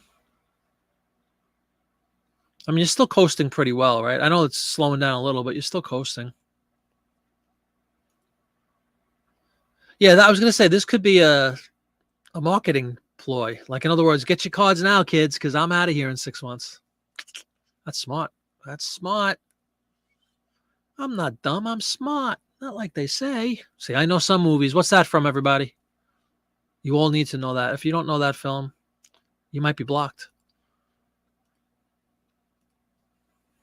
Right, Dawn? Yeah, the airplane. What's nice is you want to break from stuff, you can throw up a bunch of cards. But yeah, that's true too. Yeah, they're plentiful. The storage, again, there's so many nice things and appealing things about postcards. The whole storage thing that I could fit, 1,000 postcard, whatever it is, 800 something. I think they said pretty much in one of those Starlight boxes that I have. In less than a square foot, I could have 1,000 listings potentially or something. That's pretty great. And as long as you have a system in place to find them when they sell, that's definitely a positive attribute. Getting rid of 10 to 12 boxes. There we go. Cool. Beautiful thing. And inspiring many a new career, I'm sure, on this time frame. All right, everybody, I'm going to call it a night. It's almost 10:30. And now we have been on 3.5 hours just about. So again, as always, thank you very much for coming in tonight. It was just a chat show, and chat we did. And with the exception of the Fluffernutter and Goobers, we kind of stayed on a course, learned some more. Check out 6-Bit if anybody's interested in does postcards. And a lot of you guys, I think, already have tried it and either put the kibosh on it or enjoy it. Right now, I'm enjoying it. I'm going to use it for the month of October for sure, as long as this trial lasts. I'll report in to everybody if this $5 card sells or not. If he accepts $750, excuse me. If he takes the offer for $750, or declines or just leaves it alone. I'll let everybody know. And then we'll see you on Friday on the listing show. We'll probably do, I'm going to say it right now, we're going to do some postcards on Friday. So pack a bag, bring your knowledge with you, and tell me how incorrectly I'm posting all these postcards. We'll not use I was going to say Fitbit. We will not use 6-bit for the listing show. We'll go the old-fashioned way. In fact, I have to get used to using this stupid new listing tool anyway. So we'll do that on Friday. I'll see you then. I hope everybody has a great week. As always, any questions, comments, you can send me an email, jimmyflip@gmail, or just leave a comment on any of the videos. I'll try to get a new video out this week too, just a regular video that's not live. And I hope everybody has a wonderful week. I hope the rain stops here. Mary Martin. Peter Pan, mother of Major Nelson. Peace. Take care, man. I'll see you tomorrow morning, I guess, right? We're 3 hours ahead of you, so it's 10:30 tonight. Good night, everybody. Thanks again. It's been a pleasure.